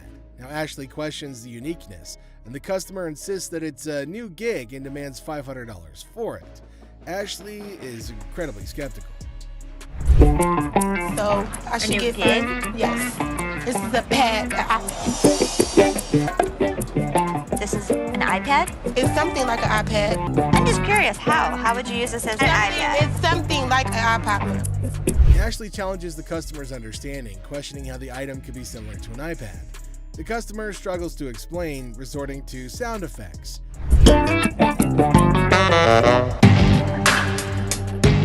You don't know about electronics, so I need somebody else, sweetie. Second of all, you're not going to talk. Where's the manager at? Where's the mother? It's me. So if you want... Who's over you? The customer, frustrated, demands to see the manager. Ashley reveals that she is the manager, leading to a heated exchange. The customer insists on $500, using forceful language, but Ashley stands firm, refusing to tolerate demands. Me? It's somebody that's over you. And you going to give me $500. No, not talking yes, to you me are. like that. Yes, you are. I want $500. So I'm going to ask you to leave. No, I'm not going now, motherfucker. You threaten me? You're out. You're not coming back. I don't care if it takes 10 people to escort you out. Sweetie, I will be back with your fat Elmer looking ass bitch. As tension tensions rise, the customer becomes more aggressive, threatening and claiming that they won't leave without the desired amount. Now, Ashley remains steadfast, emphasizing that they're not welcome back. The situation escalates, setting the stage for a dramatic exit. How you guys doing? Good. Got some equipment here. Yeah. We need some money. We're going to out west. We killed all the deer in Michigan, so we got to go out for bigger and better stuff. In this thrilling episode, Les and Seth face two grizzled sellers with Santa beards armed with ancient computers. Claiming that they hunted all the deer in Michigan, they demand $900 to head out west. Les, skeptical and slightly amused, offers a resounding zero, much to their disbelief. I thought that they were kidding. The last time I saw one of these computers was in the 80s. To be honest, what I can offer you is around here, there's no way we're gonna be able to help this guy out. The sellers persist, insisting on $800, but Les holds firm at zero, triggering their rage. Unfazed, Les declares their items as mere ancient artifacts. Now these guys storm out in disbelief, leaving Les to reflect on the Detroit rock scene, mentioning ZZ Top's enduring presence.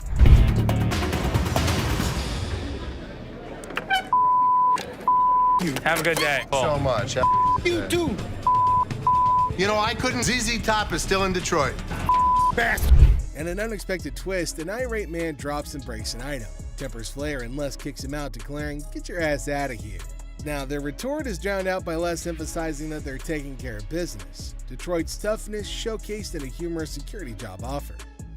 Care of business, baby. I know that's so, right. if you need security job, you come and see us. People in Detroit are tough. She showed them. You people. Wrapping up the chaos, Les confidently asserts that was taking care of business, baby. Now he cheekily invites anyone needing security in Detroit to come their way. The scene ends with Les asserting Detroit's toughness, leaving us all entertained and maybe questioning our own security needs.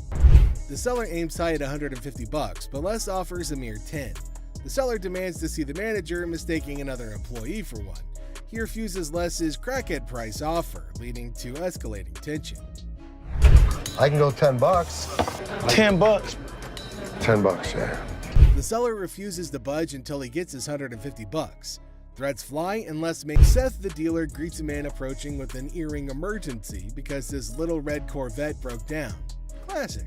Seth, in awe, asks who he is, but the man's response? A mystery. Well, I guess it's time to cue the Prince theme music. No, you're just No, it makes sense. being a I am being a Yeah, well, because you know. brought in a fake. The truth hits hard like a guitar riff. It's an imitation earring. Seth throws some shade, calling it imitation Prince. The man's defense? Priceless. Seth's patience wanes as the man's excuses fall flat. Comedy? Pure gold. Exactly. Tolerate fake items, bids farewell with a sprinkle of Prince references. The man exits, but the drama's not over yet. Seth senses some mischief brewing. As the man leaves, Seth's parting words, a cheeky purple rain nod. Another day at the pawn shop, folks. Now, if you can't help me, bitch, get someone else that can. Do I need to get loud? What you do that for? Your punk ass home, bitch! Watch your punk ass home! You playing my man? Hey, what that electronics at, man? Let's see what you I ran got. out of gas in the damn parking lot. It doesn't matter how much it costs, man. I just need $150. 30. I want my $150, please. I would like- 35. I really don't need nobody. Just gonna be me. Let's go, bro. Things get heated really quickly. Hey, nah. This man, get off of me. Think I'm playing with y'all? They got a little bit Man, put. y'all. I want y'all to help me out, man. Turn right. I just. In this lively scene, Ashley, a pawn shop dealer, encounters a customer seeking to pawn an item.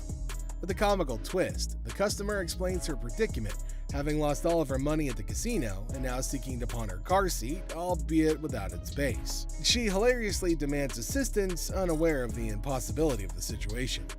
Too heavy to carry. I need the base. Ashley is unable to help her. Have to have the base for it. I know how a car seat goes. Can you Properly? get someone else? Where's the manager? Me. Do you have a supervisor? Me. So I can't take it in pawn. You Georgia Peach looking mother. Now, if you can't help me, bitch, get someone else that can. This customer constantly, persistently pleads for help, emphasizing her dilemma. Now, despite her persistence, Ashley can't comply due to the missing base. The customer's escalating frustration leads to demands for a manager or supervisor, but to no avail. Tensions begin to rise as the customer insults Ashley, resulting in security intervention. To have the base for it. I know how a car seat goes. Can you Properly? get someone else? Where's the manager? Me. Do you have a supervisor? Me. So I can't take it in pawn. You Georgia peach looking mother. Now, if you can't help me, bitch, get someone else that can. Need you to take my car seat. Give me my mother car seat. I'm not going nowhere. Let me go! Oh! Yo! I don't know if she's supposed to be using the car seat or her child. Byron the guard intervenes, forcibly removing the unruly customer from the premises. Despite her protests, security ensures her departure. We then conclude with the customer's futile attempt to reclaim her car seat, emphasizing the absurdity of her actions and highlighting the humor of the situation. Ashley, Seth, and Karen to the office, please. Ashley, Seth, and Karen. So I got the results back from the secret shopper. Taking care of this customer. What is the first thing you see? 3 rings on the showcase. That's not allowed. Right. So one item out at a time. Now let's fast forward. Told somebody that you'd come back. I said I'd send somebody over. But nobody ended up coming over. Les, the silver-haired sultan of secondhand, calls his court jesters, Ashley and Seth, to the throne room. Apparently, he had a secret shopper, Ava, visit the pawn shop, and the results were not the best.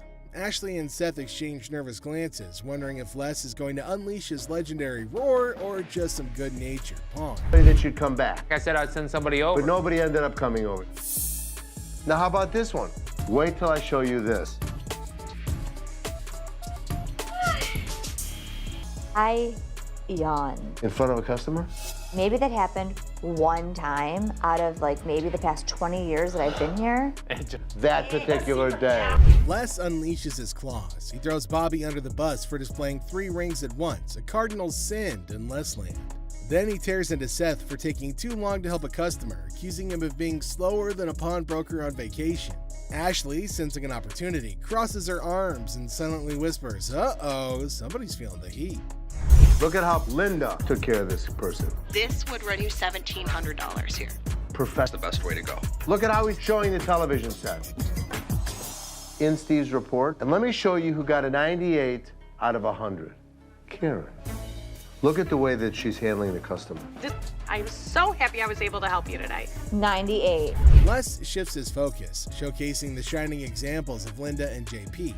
Linda, the Diamond 9 diva, expertly appraises a watch, while JP, the tech titan, demonstrates a TV with the enthusiasm of a kid on Christmas morning.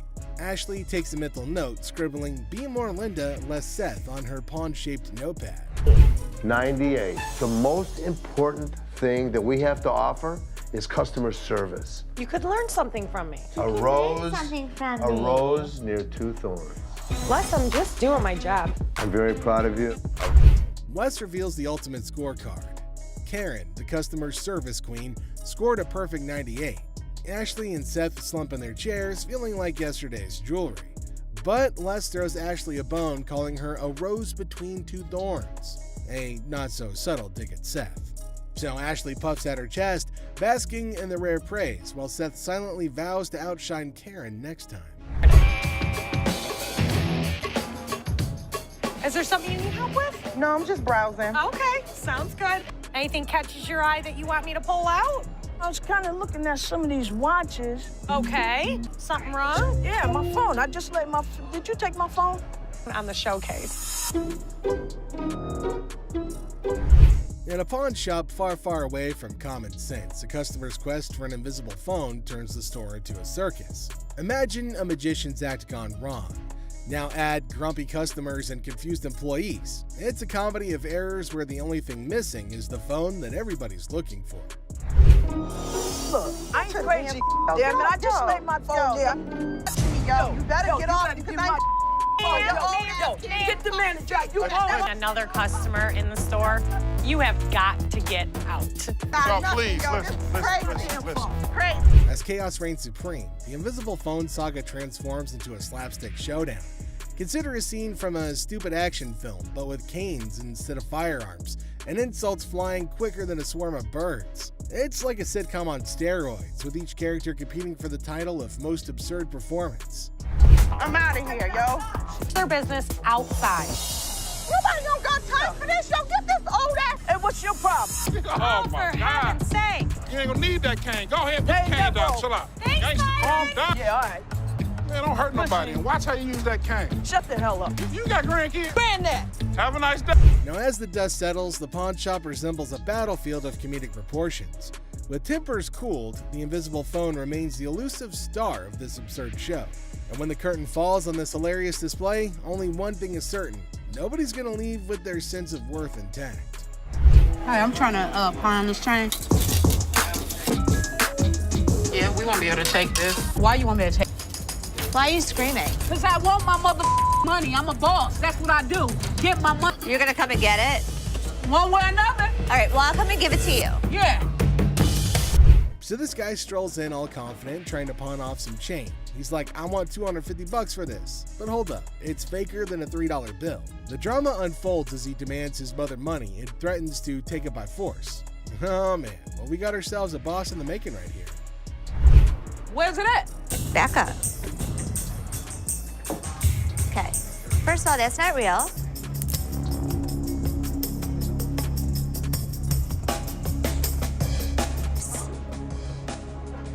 What? Do you want me to let you pawn your watch for $250? And here comes round two. The guy's still clinging onto that delusion, insisting that it's real bling.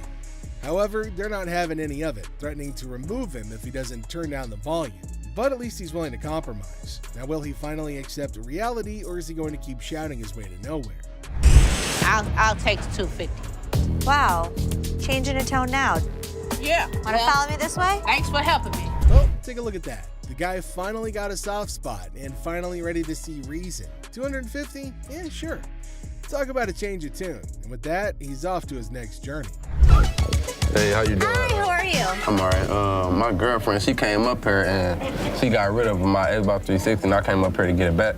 She got rid of your Xbox? Yeah, we got into an argument and I woke up and it wasn't there. So I called her and I asked her where was it at and she told me it was up here. So I just came up here to get it back.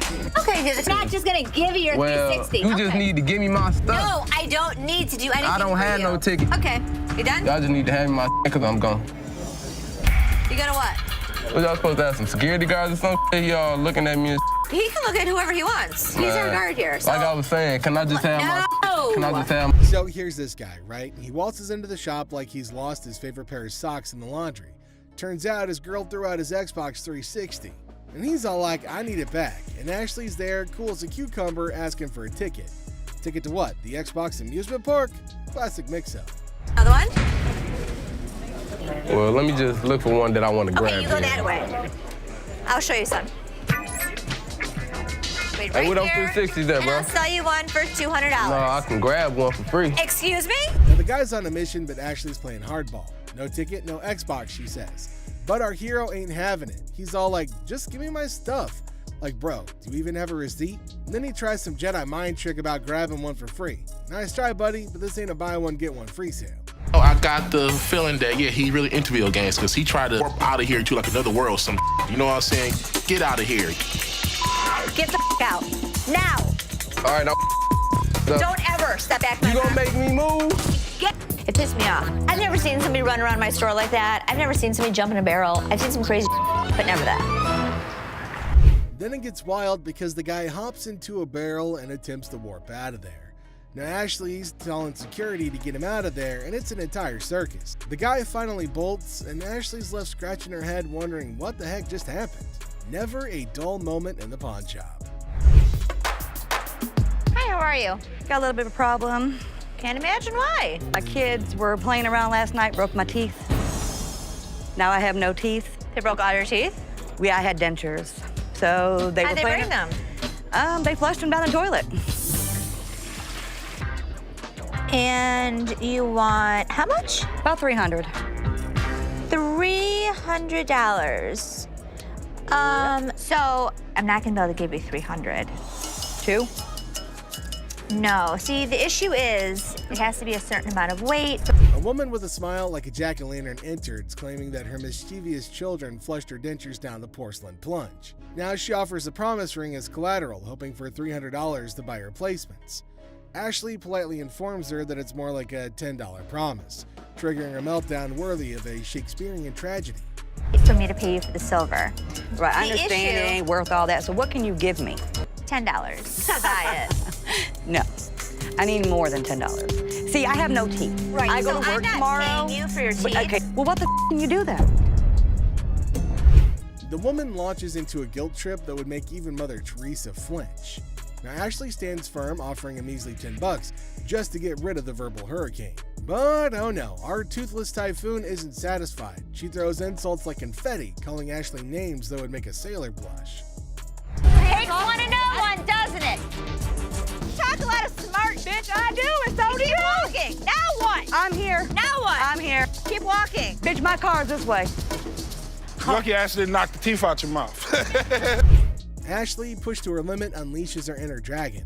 The woman, finally defeated, slinks away, muttering threats. Ashley, victorious but slightly singed, sighs. One down, a million more to go. Hello.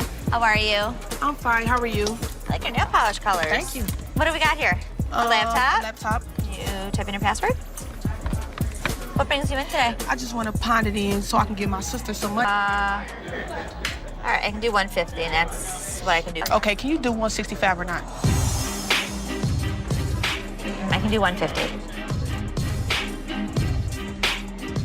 Okay, I know what, I ain't got time. Ashley greets the woman with nail polish flair. But oh boy, we got an issue. This is a laptop fiasco. Now she's trying to get cash for her sister's birthday bash, but the password's playing hide and seek. Now she's clueless, and Ashley's like, try again. But it's like asking a goldfish to play chess. Negotiations start to begin, or do they? I ain't got time for this. I'm here to help you. Okay, well, you have a really, really bad attitude. It's like you don't like your job. If you don't like your job, you shouldn't work here, sweetheart. I'm sorry, you really shouldn't. I haven't even talked. I said I could go 150. The way you treat your customers is so disrespectful. I actually asked. It's so disrespectful. Well, I'm sorry. I told you, I can't take 150. You know what's disrespectful? Learn how to talk. Learn how to talk. Learn how to talk. Have a good day. You were too silly. So are you. Don't touch my stuff. You were so silly. If you want me to... It's a bargain battle royale. Now the woman wants $165, but Ashley's all like, I'll give you $150, and it's a standoff. Then, boom, attitude explosion. The woman's throwing verbal haymakers like it's a boxing match. Ashley's like, hold up, honey, don't sass the cashier. But the woman's not backing down, even if it means storming out in a huff. Want me to help you? Your worst mistake is to tell me off. I could take my business somewhere else. Are you a lady or are you a baby? Excuse me, sweetheart. About it. I'm running the next store. You think you're really gonna be able to handle that? I did this one. I did all the heavy lifting with him. Give him. You coming to the door like you gonna do something? But, ma'am, you need to go. You don't know me, bitch. You looking at me like you want to do something? Do something. We give folks of all kind, happy, sad. Bye. Bye. What more can we do, you know? Walk away with a smile. Talk about a grand finale, folks. The woman's on her way out, but not without some parting shots. Now she's throwing shade like it's confetti, calling everyone out like it's a reality TV showdown. But in the end, it's all smiles for Ashley and her crew as they bid adieu to the drama and welcome the next wacky adventure in the pawn shop saga.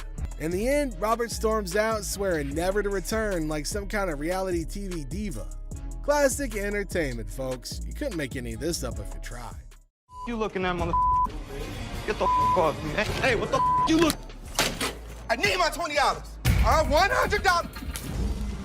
No, mama, calm down. You won't believe how much this customer did when he couldn't take in the truth. Get the out of here, man. Get the out of here. Why are you standing behind me? It's a bright and sunny day at the pawn shop. But hold on to your hats, because we're in for a wild ride. This cool and laid-back Albanian dude strolls in with a bunch of ancient comic books. When I say cool, I mean it. Like, look at this. Les, Ganti, how you doing? What's your name? Ganti. Genti? Yeah. Where are you from? He's got dollar signs in his eyes, thinking they're worth a fortune. But is he in for a surprise or what? Les and Ashley, the shop owners, give them their usual warm welcome. The customer proudly showcases his prized comics, claiming they're from the groovy 70s and in mint condition. He's even bold enough to demand a whopping $2,000 for the lot. What? They are shocked. How much did you want for him? I was looking around 2,000, man. $2,000? But our savvy Ashley ain't falling for it. She spots the bent corners and unimpressive preservation, grilling the customer about their sorry state. Poor fella, he's speechless. Didn't see that coming, did he? Do you see the edges? That's just one of them. Come on. No, actually, that's all. Ashley cuts straight to the chase and offers a jaw-dropping $5 for the entire stack. Yep, you heard it right. A gigantic drop from his lofty $2,000 expectation. Naturally, our customer isn't happy with the lowball and tries to haggle. But kudos to Ashley and Les. They hold their ground, eventually nudging the price up to a massive $6. Come on, you guys, just work with me a little bit. Give me something, you know what I mean? 6? And that's when things go from zero to chaos. Our previously calm customer suddenly loses it, accusing the shop of playing mind games. Leslie tries to calm him down, reassuring him they're not joking around. But no, he won't take their word for it. He insists on verifying the authenticity of the comics, and Ashley's response takes him to new levels of shock. From the 1970s. So am I. I don't give a where you. Oh boy, buckle up, because it's all downhill from here. The customer starts swearing up a storm, slamming the table like a man possessed. He's convinced he's being duped, and boy is he fuming. Like you're playing me right now, because I know this is worth way more than $6. The situation gets so out of hand that a burly bodyguard has to step in and escort him out. But wait, there's more. Right before leaving, he pulls a move that really ticks off another customer. Talk about adding fuel to the fire. Get the off me. Hey, what the you look? Come here. Next thing you know, we're witnessing an impromptu street brawl right inside the shop. These two customers throw punches like they're in a heavyweight championship match. And let me tell you, it's a hilarious sight to behold. Come on, fuck me. You little bitch. Eventually, the bodyguards swoop in like superheroes and drag both fighters out. Man, talk about a show. After the dust settles, our Albanian friend tries to save face with a final quip. I'm Albanian, baby! Well, my friend, you certainly lived up to that fiery reputation of yours. What a roller coaster of a pawn shop experience, folks. Next up, just another regular day at the pawn shop. People coming and going. Some happy, some not so much. Hold on, bro. Hold on. Let me prove my point. Now here's a guy who walks in hoping to get a loan of $100 for his gold chain. And you know what? The receptionist happily agrees. Loan approved, right? How much would you like? $100. Okay. I can do the $100. Well, hold your horses, because this is where things go haywire. This customer seems all polite and even hands over his ID for verification. But then he brings up this 20% business, as it's written on the sign right there. The receptionist is completely lost, and the customer starts explaining how he should get 20% added to the $100 loan, making it $120. Put my 20%, right? What 20%, sir? The sign right here say I get 20%. But the poor receptionist has no clue what he's talking about. Politeness goes out the window, folks. The man's anger instantly flares up when he realizes the receptionist is clueless. He asks her if she's ever seen the sign in her life, and boy does he point it out right in front of the shop. Talk about intense. Sir, I don't know what you're talking about. Is you serious? Yes, sir. Ma'am, you ain't never seen the sign? Now, this angry customer won't let it go.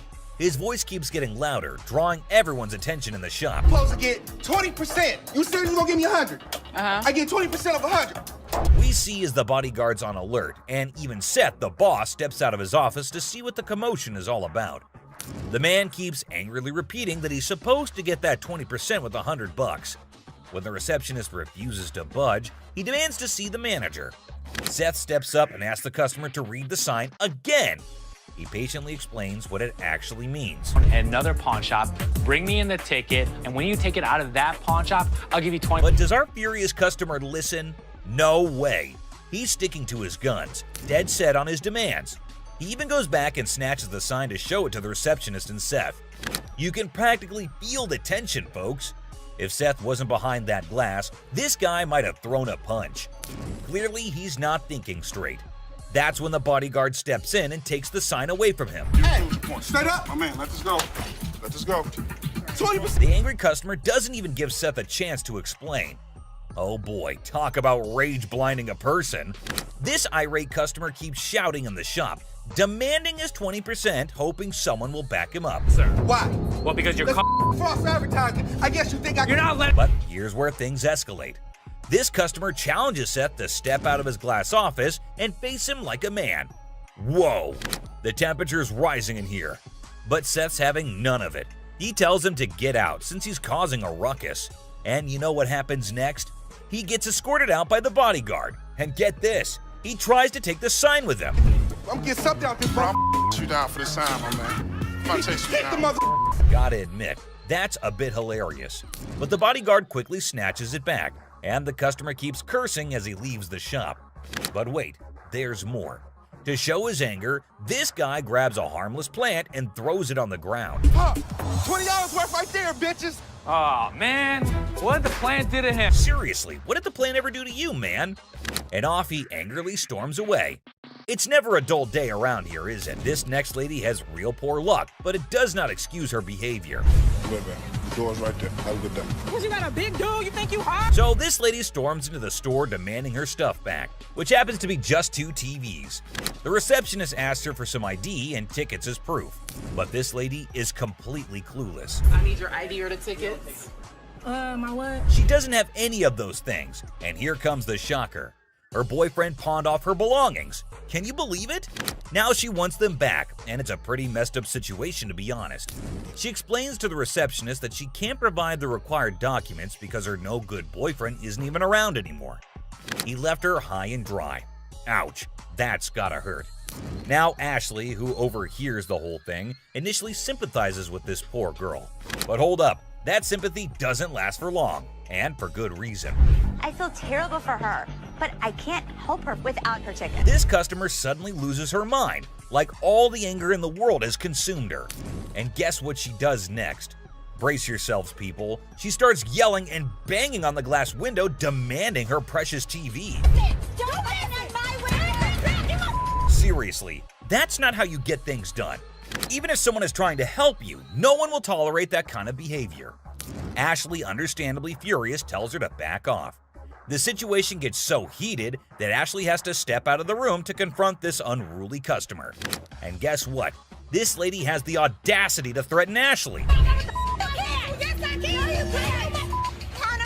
Well, Ashley isn't one to back down, so she tells her to get the heck out of the shop. This customer is beyond crazy, I tell you. It seems like she had a truckload of problems even before she set foot in the store. What? I dare you. Now, the bodyguard steps in to escort her out, but oh boy, this girl goes on a rampage. She knocks over everything in her path, completely enraged. Come on, girl, you seriously need to chill out. Bye! I what? I'm scared to leave. Finally, they manage to get her out of the shop, but you won't believe what happens next. Unlike the previous guy who threw a plant, this woman tries not once, not twice, but 3 freaking times to break back into the store. I mean, seriously, woman, get a grip on yourself. This is just embarrassing for everyone involved. But damn it, we're not your local psychologist neither. Even the bodyguard has had enough at this point, and he can only imagine what kind of crazy exchange must have taken place. Man, oh man, what a wild scene that must have been. This next guy is the most polite guy you'll see, but things take an interesting turn.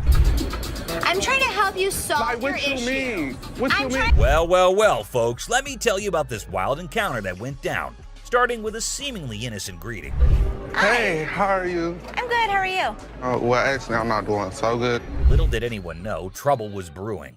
You see, this poor customer was feeling down because his dear grandma had passed away. He needed to sell something urgently to scrape together enough cash to cover his rent. Now that's a tough spot to be in, right?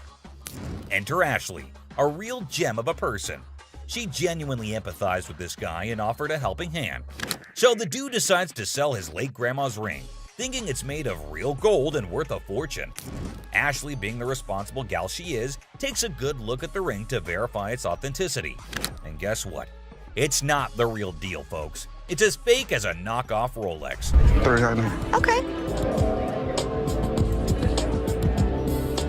Do you have anything? Naturally, Ashley breaks the news to the guy and asks if he's got anything else to pawn instead. But this fella, he ain't buying it. He's convinced that Ashley's got it all wrong, and he wasted his precious time chatting with her. Well, hold your horses, buddy. Ashley calmly reassures him that his time wasn't wasted and suggested he could pawn his TV instead. But oh boy, this suggestion hit a nerve. He starts acting all weird and uncooperative, throwing a tantrum. TV. You can pawn your TV. What the f I look like? Now, here's where things get intense. Ashley's just trying her darn best to help this guy out, but he's not having it.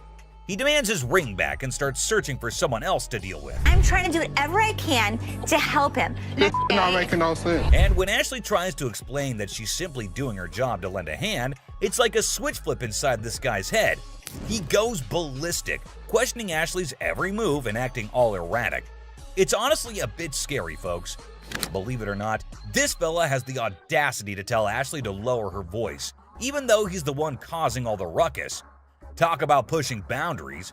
He even has the nerve to put his hand on her face trying to belittle her. And get this, he's not even listening. Lower your voice. Lower your voice. Lower your voice. Lower your voice. He's busy with his threats, making Ashley's job even harder. But our girl Ashley, bless her heart, stands her ground like a champ. But wait for it, folks. Here comes the jaw-dropping twist. Out of nowhere, a hero emerges. My face. Don't put your finger in my face. Bam! This mysterious stranger slams our angry customer to the ground, WWE style. Can you believe it? And that's not all, folks. This hero then grabs the unruly fella and drags him out of the place. Because guess what? The dude still won't quit. On the ground. On the ground. On the ground, mother. He keeps up with his nonsense, making threats and vowing to return for more. Seriously, what on earth did Ashley ever do to deserve this kind of treatment? It's downright mind-boggling, folks. Well, the last person on this list is no less than any other irrational person than earlier. If the item was worth the money, I would give her money, but he was a loudmouth. It's just another ordinary day at the shop when this woman walks in, hoping to make some quick cash by selling her jewelry. Pretty common scenario, right? How you doing? I'm good. Trying to find this here. Well, here's the twist. It's also quite common for people to claim that their jewelry is real, when in fact, it's not. But it all depends on how they react when they find out the truth. Now, this particular woman already seems a bit agitated as she approaches the counter to sell her rose gold earrings.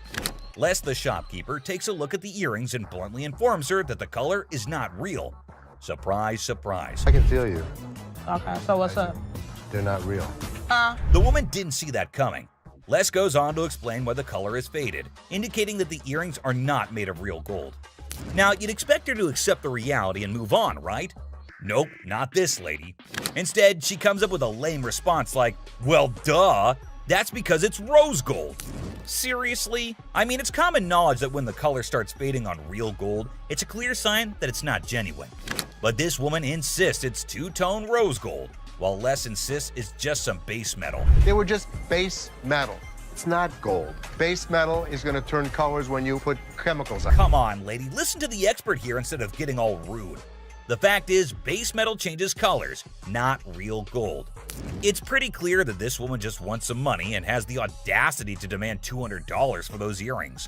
And as if being rude wasn't enough, she starts hurling abuse at poor Les. That real rose gold earrings, man, I need $200 right now. What the is the... Talk about being confused and disrespected. I can't blame Les for not taking that kind of nonsense. So the bodyguard steps in to escort the woman out of the shop. But guess what? She keeps insisting that she wants her money and even asks the bodyguard to check the earrings again. Seriously, lady, drop it already. Here's the funny part, and you'll never guess what Les did next. Yeah. You want me to wrap these up? Yes, he did that. I mean, why bother with someone who refuses to listen, right? Eventually, the woman is escorted out by Les and the bodyguard. But she doesn't give up that easily. She actually tries to break into the shop not once, not twice, but 3 times. I can't help but feel secondhand embarrassment for her. It's like witnessing pure insanity. Oh, no. I can't tell. He's out. In conclusion, this woman's behavior was out of line. Instead of accepting the truth and moving on, she chose to be rude, abusive, and persistent. It's a good thing Les and the bodyguard stood their ground and didn't let her disrupt the shop. Let's hope she learns a lesson from this and thinks twice before causing such a scene in the future. My dad truly believed that this glass could be something. Space for years. And you never know what surprises will walk through that door. Today we've got Seth bringing in something that's blowing everyone's mind, and boy is he in for a shock.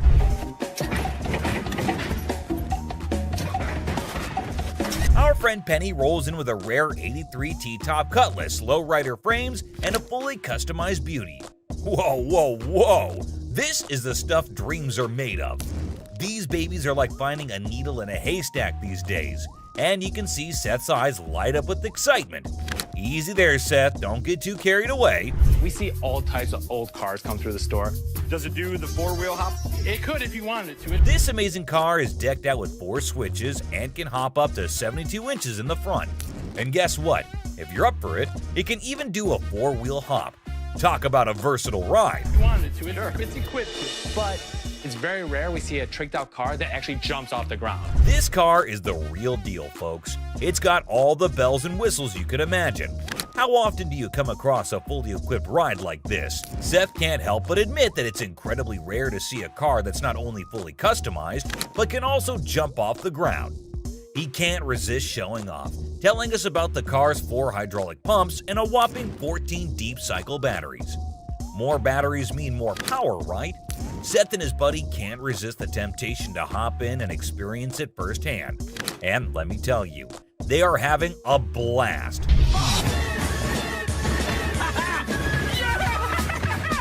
Now, Seth really wants this car, but he wants it at the right price. Penny, on the other hand, is hoping to fetch $12,000 for it. Will Seth bite the bullet and make the deal? Well, here's the twist. How about $4,000? Seth is only willing to dish out $4,000 for it. Whoa, talk about a huge drop. You can see the disappointment on Penny's face. He explains that he spent $4,000 just on the paint job alone. After some negotiation, Penny agrees to settle for $10,000. But Seth tries to push it further, offering $7,000. You know he wants it. It's very rare we see a tricked out car that actually jumps off the ground. Penny, being the wise guy he is, doesn't take the deal. In the end, they part ways on good terms. Well, folks, let's hope Penny finds another buyer who's willing to meet his price for this fully customized car. It's always a thrill to see unique items like this in the pawn shop, and who knows what will come through those doors next. Stay tuned for more pawn shop adventures. But here comes another gem-filled day at Les's pawn shop. We have a woman who's brought in some stones she discovered at her late grandmother's house. Her goal? To gather enough cash to cover her dear grandma's funeral expenses. Poor thing, she's not quite sure about the value of these stones and is expecting to receive a modest sum for them. Younger. How much did you want for these? Anything would help, like $50 or $100. Enter Ashley, who wants to assist but has serious doubts about the authenticity of these gems. Who knows what other surprises await us in the future? Stay tuned, folks, because the adventure at Les's pawn shop is far from over. Hold on to your seats because this next guy is about to unleash some of the rarest goodies on the market. 5, 6. Brace yourselves, space geeks, because this is gonna blow your mind. So this guy rolls up with a bunch of crates, and let me tell you, the anticipation is real. Got a couple things. I have some Star Trek things, and I also have things from NASA. He's got some seriously cool stuff from the Star Trek universe, and even NASA. I mean, come on, that's pretty awesome. It's clear that this dude is a space enthusiast through and through, and his collection is off the charts. Honestly, it's a total flex. Like seriously, you gotta take a look at this thing.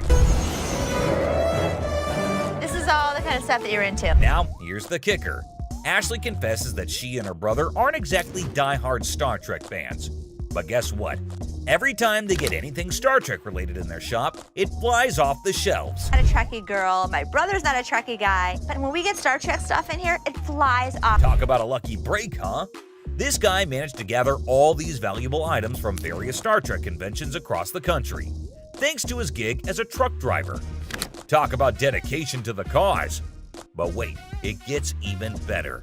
He pulls out this kit from Paramount Studios, which is a seriously impressive piece in his collection. To give to radio station to run ads for the show. And it's an authentic set that was sent to a TV executive when Deep Space Nine first hit the screens. Now that's some next level stuff right there. You can't help but appreciate the sheer coolness of it all. Here's the catch though. All this awesomeness comes at a price, and Seth, our shop owner, is taken aback by the asking price. This was $1,000? Yes. Wow. $1,000? Yes. Why? Why is that so Because much? it's custom built and it all lights up and works. The guy wants a whopping $1,200 for everything, unless ever the savvy negotiator tries to bring it down to $700. It seems like a stalemate, but fear not, because Ashley steps in with her clever thinking. After some intense back and forth, Ashley manages to strike a deal. $7,800. She works her magic and secures all these incredible items for just $800. Can you believe it? Talk about a happy ending. Everyone walks away satisfied. The customer gets a fair price, and our shop owners have some killer new additions to their inventory. Who knew that a truck driver with a passion for Star Trek could bring so much excitement to our little shop? It just goes to show you never know what surprises are waiting around the corner. I kid you not. This next guy just pulled up with a true gem. Checkered taxi cab. I don't know about the original miles. Meter still. Can you even fathom it? It's none other than a 1982 Checkered cab. Whoa, now that's what I call antique. Take a gander at this beauty. It's in remarkable condition.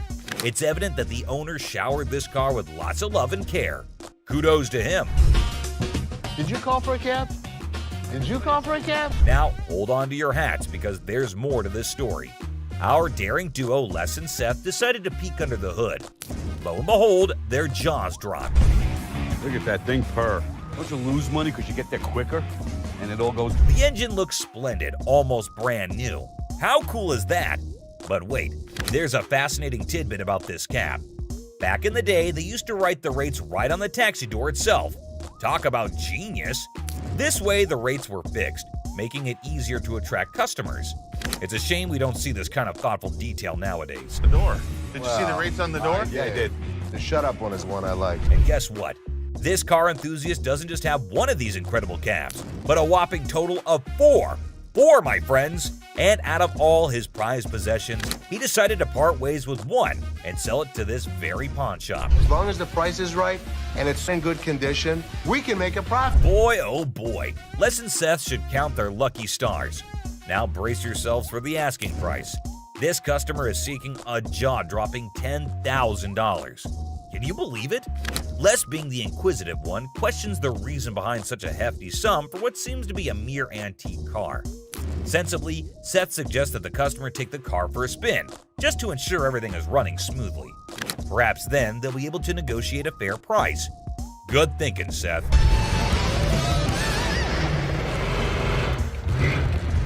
Les, ever the insightful one, recognizes that this is not just any ordinary car. It's a masterpiece, a truly unique item. Plus, considering its excellent condition, they can actually turn a profit from it. However, much to their disappointment, the customer refuses to budge below $8,500. Sadly, no deal can be made today. Nonetheless, Les wishes him luck, and we join him in hoping that the right buyer comes along for this exceptional ride. Fingers crossed, this next guy brought in something, and you won't believe what it is. You want $950? This guy walked in all eager to sell something big, and boy did he deliver. When he unveiled the item, everyone's jaws hit the floor. Well, I hear you guys buy silver. We do. That's a Silver Surfer. I'm talking about a life-size Silver Surfer from the Fantastic Four. Can you believe it? This thing is massive and made entirely of silver. It's a sight to behold. Now, let me fill you in on the backstory. This customer explains that this Silver Surfer was actually a display piece for the movie Fantastic Four: Rise of the Silver Surfer. They made a total of 1,500 of these bad boys. Can you imagine? But here's the kicker. Is it actually silver? This is literally just a regular mannequin and plywood. The customer reveals that this is just a regular mannequin covered in a vacuum metal plastic wrap. He actually got it from a movie theater where he used to advertise. And get this, he he owns his own comic book store. I advertise that, and I own a comic book store. I said, and that's how he managed to convince the set designer to let him take it home. And the next day, it was proudly displayed in his shop for the next 5 years. Talk about a cool collector's item. Now hold on to your seats, because things are about to get interesting. This guy is asking for a whopping $2,000 for the Silver Surfer. And let me tell you, he seems pretty darn adamant about it. Like, take a look at this. I want $2,000 for it. Why? Ashley, always the one to ask the tough questions, wonders why it's priced so high. The customer confidently explains that outline. It's actually valued at $3,000, and he wants a fair price for it. Oh, and here's a fun fact for you. The Silver Surfer was actually voted one of the top 50 most recognizable comic book heroes in America. Pretty cool, huh? Ashley, being the shrewd businesswoman she is, gives the customer a reality check. She offers him a lesser amount for it, stating that it's the best she can do.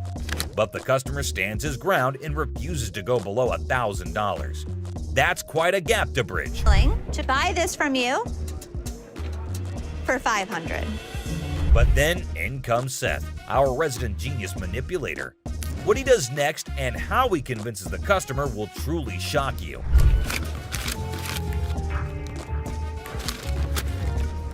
Yes, did you see that? He slyly takes out the money, slaps it on the desk right in front of the customer, and presents him with a take it or leave it offer of $900. The tension is palpable. What do you think this man will do? Take it or leave it. It's clear that he's holding out for a higher price. Hey, sometimes you gotta stick to your guns. Well, after giving it some serious thought, the customer ultimately did decide this. It's a pleasure. We're gonna go surfing on home. See you later. And walked away from the deal. But wait, there's more. You think Les will let him walk away like this? Les has something up his sleeve, and he does this. Where I want it. If you're gonna walk for $50, you're gonna pack it back up, you're gonna take it back. Well, after mulling it over, the customer finally caved in and agreed to Les's offer. That's the kind of influence Les has, folks. Somehow, people just can't resist his charm. Now, with everyone on the same page, they can all happily move forward. It's smooth sailing from here on out. Jack, get the out of here. Yeah, I know you're gonna get your hands off. Really? You got me. No, you got me. She ain't by herself, my man. No, I call me. I'm sure you're curious about what happened, so let's not waste any time and jump right into it. So this customer walks into the pawn shop looking visibly upset. As usual, Ashley greets him and asks how he's doing. Turns out he's not doing well at all. Here's the reason why. I'm not doing so good. No? My grandma just passed. I'm sorry. It's really sad to hear about it. Now, he brings along a ring that belonged to his grandmother. He wants to pawn this ring because he plans to retrieve it once he earns enough money. How sweet, right? However, it turns out that the ring is fake, which surprises the customer. Now, this got me thinking. Is he pretending or is he genuinely serious? It's hard to trust people these days, you know? But Ashley comes up with a solution to help him out by pawning his television. Can you guess what his response was? What the I look like pawning my TV? He starts getting rude with Ashley, which escalates into a heated argument. Then he demands his ring back, and not only that, he insists on being helped by another employee because he's annoyed with Ashley. And guess what happens next? Put your finger in my face! Don't put your finger in... Yep, that's how he ended up there. Crazy, isn't it? This customer's behavior became even more disrespectful. Just to prove that Ashley was completely wrong and useless. That's when, as you saw, the big guy steps in and knocks him down. But he continues to yell and curse at her. Eventually, Byron forcefully removes him from the shop. You got me up. No, let's go.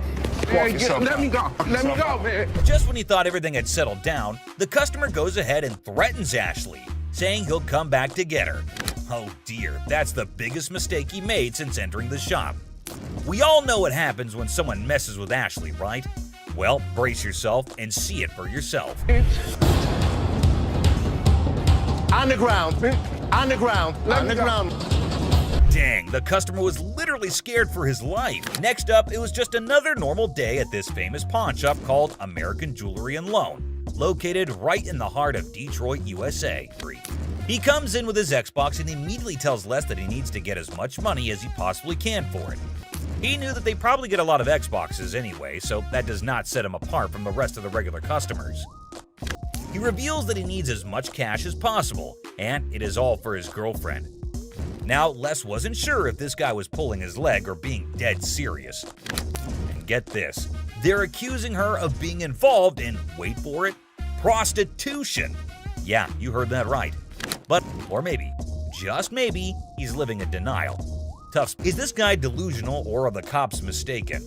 And here's what they had to say to justify his belief. Well, I do not know about you, but cooking and cleaning does not make anybody a saint in the slightest. And Les was clearly not here for his unreasonable demands.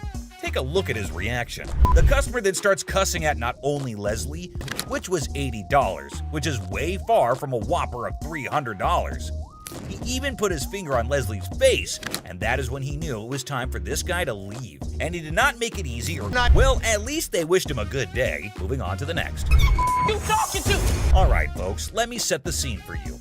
We got Sharonda and her son Deontay strolling into the pawn shop. You see, it's Sharonda's birthday, and she's all about treating herself to some classic, fabulous jewelry. The helpful employee trying to assist Sharonda in finding that perfect piece, when in fact, it was way cheaper here at the pawn store. Clearly, he did not understand the concept of it. And get this, he paid $500 for it. Asked him about it, he had quite the answer prepared. Take a look. I was walking up here. Who knows? And almost all the time, it is useless junk. Michael did not react well to being accused of this though, because he went off on the employee. The whole shop notices his angry rants, and very quickly the bouncers come to take him away before he causes any more of a ruckus than he already had. And finally, down to the #1 worst customer. This customer was being disrespectful and disgusting at the store, and someone finally put him in place. Whew. You understand that? I got you. Don't with my kid. I'm sorry, man. You don't with my kid. He walks in and notices a table and immediately just announces to no one in particular that somebody needed to come to help him out with it. That's really not a nice way to ask. Jeez. Take a look at how he was behaving. Let me lay on this mother.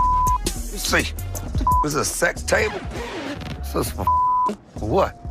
He was being very crude, and Ashley notices his presence there very quickly, especially considering how loud he was being. He again keeps shouting for someone to come help him, and then, you won't believe this, but he asks for Ashley in person and says she is his girl. Take a look at what he was saying, or rather shouting. Ashley, man, that's my girl. Yeah, I want Ashley, man. Oh boy, get a load of this, guys. Ashley was absolutely disgusted by what was going down. Turns out this dude we're talking about is a regular at the store, and he's always spewing disrespectful comments left and right. But here's the twist. Most of those nasty remarks are aimed right at Ashley herself. Can you believe it? But wait, there's more. This time, he's taking his craziness to a whole new level, and Ashley's never seen him act this bonkers before. He asks her what the table cost, and when she tries to reply, he says something completely horrible that caught everyone's attention. What you want for this table, girl? Get your ass over here and shut up. The moment she spots this guy on the table, she's like, yo, get off, dude. But he's not having it. He keeps telling her to shut up or get lost. That's when the bouncers step in, swooping in like superheroes to have her back in a flash. But here's the kicker, my friends. Even after all that, he still won't quit with the rudeness. He's talking down to her like he owns her or something. And let me tell you, she's beyond upset. She's furious at the way she's being treated just because she's a woman. Take a look at what he's doing in the store. No, you be quiet. Look, come this way, baby. Who do you think you are to talk to me like that? If you let me, I'll be slapping. Yo, hold up, people. Leslie catches wind of all the chaos and rushes in to see what the heck is going down. And let me tell you, he's in for a... Michael expressed interest in buying it for their collection. After negotiation, they settle on a price of $3,500, considering it's for charity. Seth shares his personal connection to wrestling matches with his father, adding sentimental value to the purchase. Have that kind of money. All right. You. All of y'all. Bitch. If you want some help, talk to us like a human being. Aloha. Thank you there. The woman gets angrier and calls Ashley names. Ashley stays calm but tells her to talk respectfully. The woman leaves angrily and this situation doesn't get resolved. On picking up very expensive pieces, grabs Les's attention. Hey, sir, don't touch it. Sir, if there's anything you want to see, we'll be more than happy to show you, sir. Well, what do you know? Expensive pieces tend to be fragile. How am I going to see if it's going to work? The customer starts touching expensive items, catching Les's attention. Les politely asks them not to touch anything, offering assistance in viewing items instead. Sure, that's why I asked you. That's when you're back there and he's over. I'll come out right out there. You think I give it? The customer insists on touching, arguing it's necessary to check functionality. Les tries to explain store policy, but the customer gets upset. Out of my store. Don't touch it. Don't touch it. Go. You're lucky you got some. The customer's frustration grows, prompting Les to ask them to leave for disrupting the store. Les firmly directs the customer to leave, highlighting their luck in having assistance. Jersey just moved into the town and is on an errand from his wife. My wife and I, we just bought a house and she sent me here. She said, see what you can pick up. Let's find some. I'll bet you can make. A middle-aged man from New Jersey, recently moved into town, is running an errand from his wife to find furniture for their new house. He spots a couch in the store and expresses interest in making a deal. After looking at a cheap couch, the customer notices that the couch is dirty. You gonna clean all that up before I buy it? That's why it's so inexpensive. I gotta tell you, man, that's nasty. Our used furniture sometimes has things on. While checking the couch, the customer notices its dirty condition and questions if it'll be cleaned before purchased. The store attendant explains that the low price reflects its use status, which includes some dirtiness typical of secondhand items. Really? Well, I only got $200. After sitting down to give the couch a try, the customer begins being disrespectful to Les. And let me try this out, man. What? My shoes are cleaner than this couch. Then don't buy it. Make me a deal. I got cash in my pocket, man. Wow. The man doesn't like how the couch looks and tries to pay less for it with the money that he has. He starts being rude, saying bad things about how dirty the couch is and insulting the store. I bet you're the mother that's been sitting on here farting. This was actually my couch. We had a reupholster and I gave it to Ashley. When the comment reaches Ashley, Les's daughter, Les has enough of this customer. Is that your daughter? That's my daughter. She must be nasty too. The customer's derogatory comments extend to Ashley, Les's daughter, who works at the store. Les, the owner, has had enough and confronts the disrespectful customer, defending his daughter and the store's reputation. How are we doing in the deep? Les decides to end the interaction, urging the customer to leave the store. The customer, unwilling to change his behavior, decides to go elsewhere, ending the encounter on a sour note. Excuse me. Hi. Hi, I have a question for you. Yeah. Okay, I went to get my purse back to make my payment. She's telling me this is expired. That's my purse right there. That one right there is black one. So I want to know why it's out there. A girl approaches Ashley in the pawn shop with a question about her purse. She claims that her purse, which she points to, was wrongfully labeled as expired, and she demands to know why it's out for sale. My purse right there. How do you know that's your purse? Because I know my purse. Here's the money. I want the purse. Want that? If you don't give me the purse, I'm going to climb over the counter and get it myself.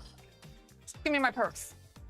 The girl argues that the purse refers to her and displays money, as evidently, Les decides to eject her from the shop, ending the encounter. You guys seen the 32 Roadster? I haven't seen it, son. Someone probably stole it. It was parked in the warehouse. How could someone steal it? A high-tech thief could get into this warehouse easy. Rick becomes anxious when he learns that Corey took the expensive 32 Roadster to the gym, fearing potential damage to the valuable merchandise. Have you guys seen the 32 Roadster? I haven't seen it, son. Someone probably stole it. It was parked in the warehouse. How could someone steal it? A high-tech thief could get into this warehouse easy. All you have to do is cut a hole in the roof and lift it out with a helicopter.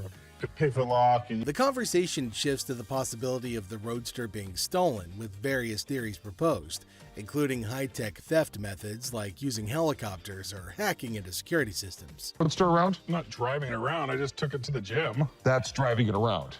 The thing is in perfect condition. What if you wreck it? What if you ding it? What if you scratch it? I'm not an idiot.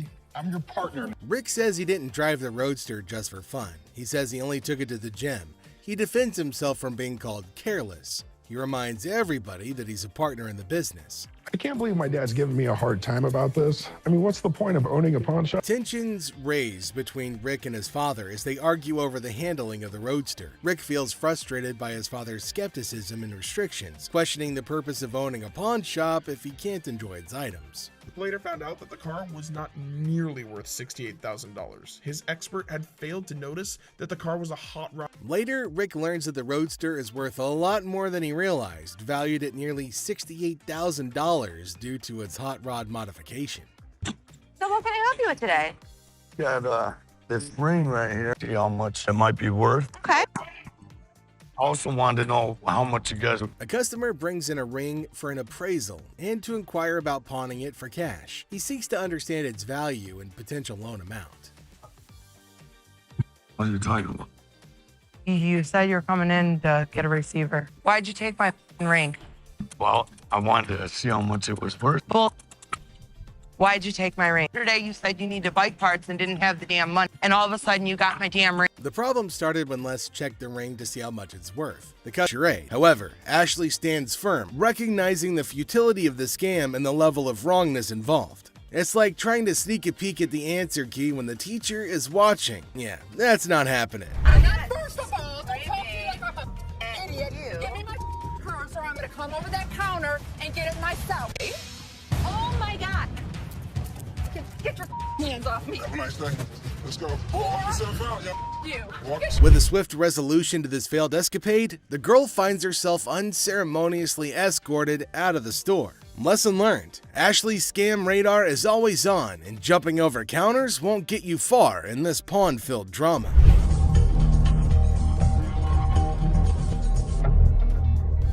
All right, deal.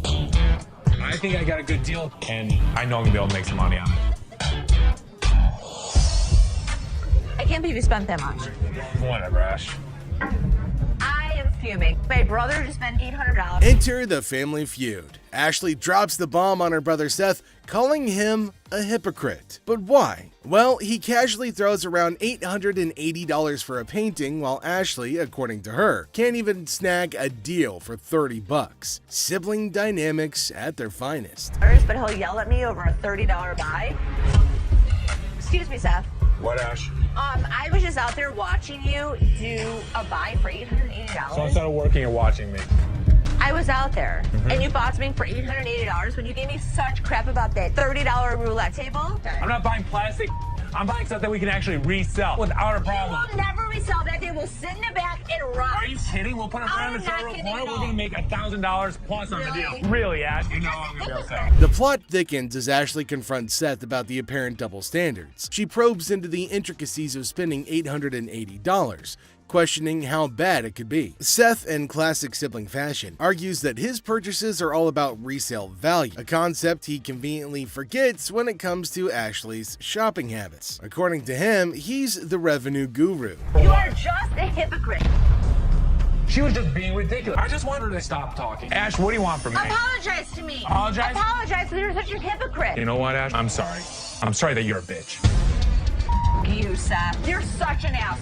I am not going to forget the situation anytime soon. Seth better watch his back. Things heat up as Ashley demands an apology. Seth takes a nosedive into being the ultimate a-hole, apologizing for an $880 buy. Oh no. Instead, he hits her with a sorry not sorry for her supposed attitude, topping it off with a charming label. Well, let's just say that it rhymes with witch. Sibling rivalry reaches a whole new level on this show.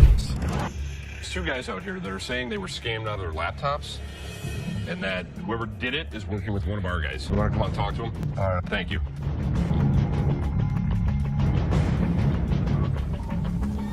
Who is it?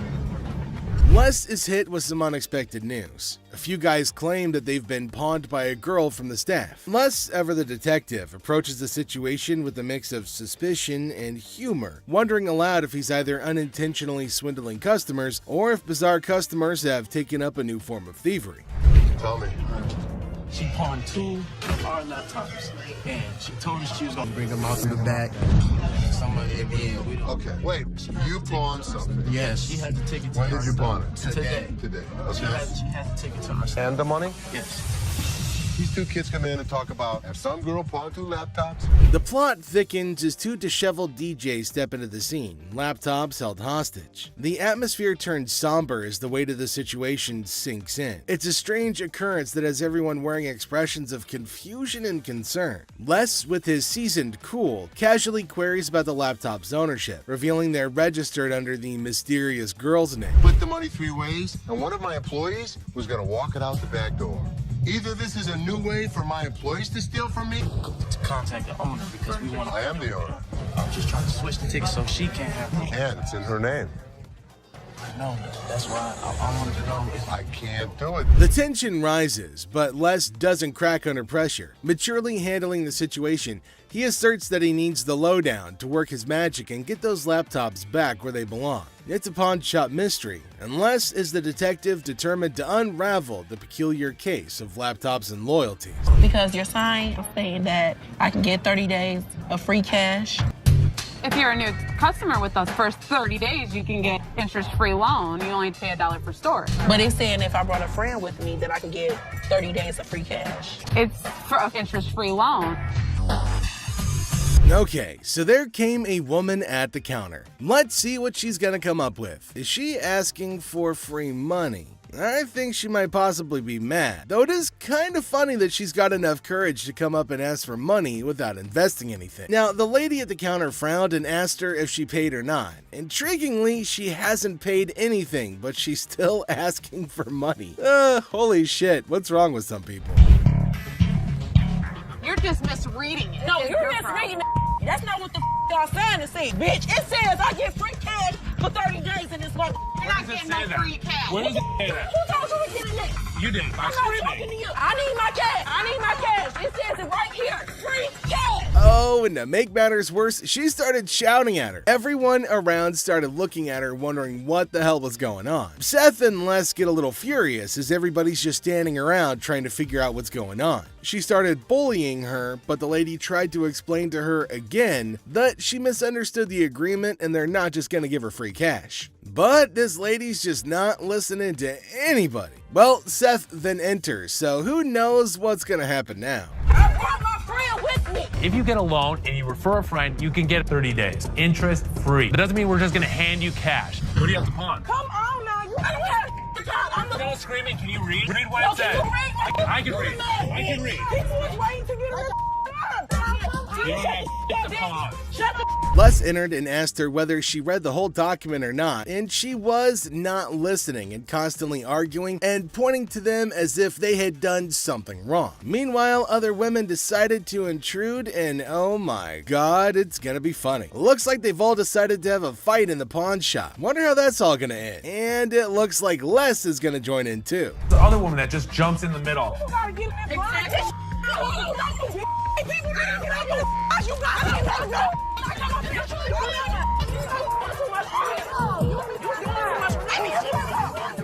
Leave me on the lawn, bitch! No, bitch! Leave me on the lawn, bitch! I'm from the way, bitch! All you need to do is read. Now see the other women get in and start shouting at her as everybody behind her was waiting for her to get out of the queue. So they started fighting and now they're all having an immense fight. Everybody around is watching and laughing at them. Well, the guard had to go and break everything up. Well, at least they're all gonna get treated the same way, especially the one who created the mess. Pretty sure they're gonna hold him up and throw him out. And there they go, they're still shouting and fighting with each other as well. They really wanted to go at it, so we let them go at it in the parking lot for a little minute. All I saw was ass cracks and elbows. They were sent outside and they started beating on each other, holding each other by their hair and man. They beat the crap out of each other and people around them were just watching and waiting and having a curious but funny conversation about their nonsense. Talk about a hella cringe episode. It's Robert. Nice to meet you. Nice to meet you, Dennis. Yeah, I got an item here. Might be interested in. Okay, so there's a guy coming into the pawn shop with something in his hand, maybe a poster. But what's it for? He came to Seth and the other man and showed them this poster. Now it feels like they're interested in it and there might be a handsome deal between them. Detroit Lions players had signed. Did you drag it in? So during the flood, I seen it down there, and that's when I pulled it out. She went down there and she supported these people, and while she was walking the picket line, she would gather signatures. You got Williams over here. That's what Steve Farkas. This is the first time a guy actually brought in, and I just got on the picket line because I'm on strike right now myself. We've been on strike for almost 3 months now. $1,000. He started describing the poster that's mainly about the protest of people in history, and it's got lots of signs of well-known people and has got a lot of worth. He explained everything in one go and demanded a heavy amount for it as it was really valuable to him. Seth told him that it's got some stains on it, and it's no doubt the same poster of historical strike, which made it worthy, but for him it might make a lot of difference. Hate the condition of it. I understand that. You gotta understand when it comes down to collectors, everything is about condition. Absolutely. And I'm sure if your dad saw this, jump on the heartbeat. Seth and the man explained that it's not about the worth that he's asking for in terms of thousands of dollars, but it's also about the condition of the poster, and it's not in a very good one. The man is continuously arguing that it's got signs all over it. If Les has seen it, that he'll definitely be surprised and definitely pay more than $1,000. Well, as for Les, he just came in. Sharper. They need to make an effort to close these deals quickly. Through my research in that, I seen personally that one just like this, mint though, and he got $950 for it. Right, so if that was mint, why would you want $1,000 for this? He only had one signature. I have at least a dozen. But with this tear up here, and the condition it's in, the water stain on the bottom, it's just a hard thing to sell. Yeah, but even though it's in this condition, how many of it exist? Very rare. And it's uncertified. Right. You know. I'll sell for $5. Les judged the entire piece and told him that he's asking for too much, and later on they further described that it's torn from the top and the bottom, and it's also got damage and they can't pay more for it. But he still won't agree to pay for it. But he did say that he'd charge $500 off of the amount, but they couldn't reduce it any further. Value? Let's make a deal. $75? No way. Who's gonna buy it from you? I'll just put it back in my basement, let it collect dust. Offering you just $100 cash money right now wouldn't make a difference, you're saying? $200. Nobody in life is ever gonna offer you more than us. According to Seth, it's a historical and cool piece and might be a profitable deal for them. So he asked the man if they'll pay $750 for it. But the man was stunned and said that they're paying too little. He said that you should pay more, but Les is arguing that no one can pay you more than this. You change your mind, we'll honor the 100. Which would you prefer, 520s or a $100 bill? 520 seems like more, wouldn't it? 520s. That's to me. 520s right now. $100. Take it or leave it. 520s. Got a deal. $100. Thank you. All right, man. Thank you. There's no question. It's a one-of-a-kind piece yet. It's a little bit of damage on it, but it's got a lot of autographs. I know we're going to make a profit. He asked for $200, but no, it's not going to be a good deal, and they told him to leave. The man in need got a severe shock and held up the poster thinking. Les again said that they can't pay more than $100, and after some time of quietness, they agreed to the deal. Finally, the happy deal was made.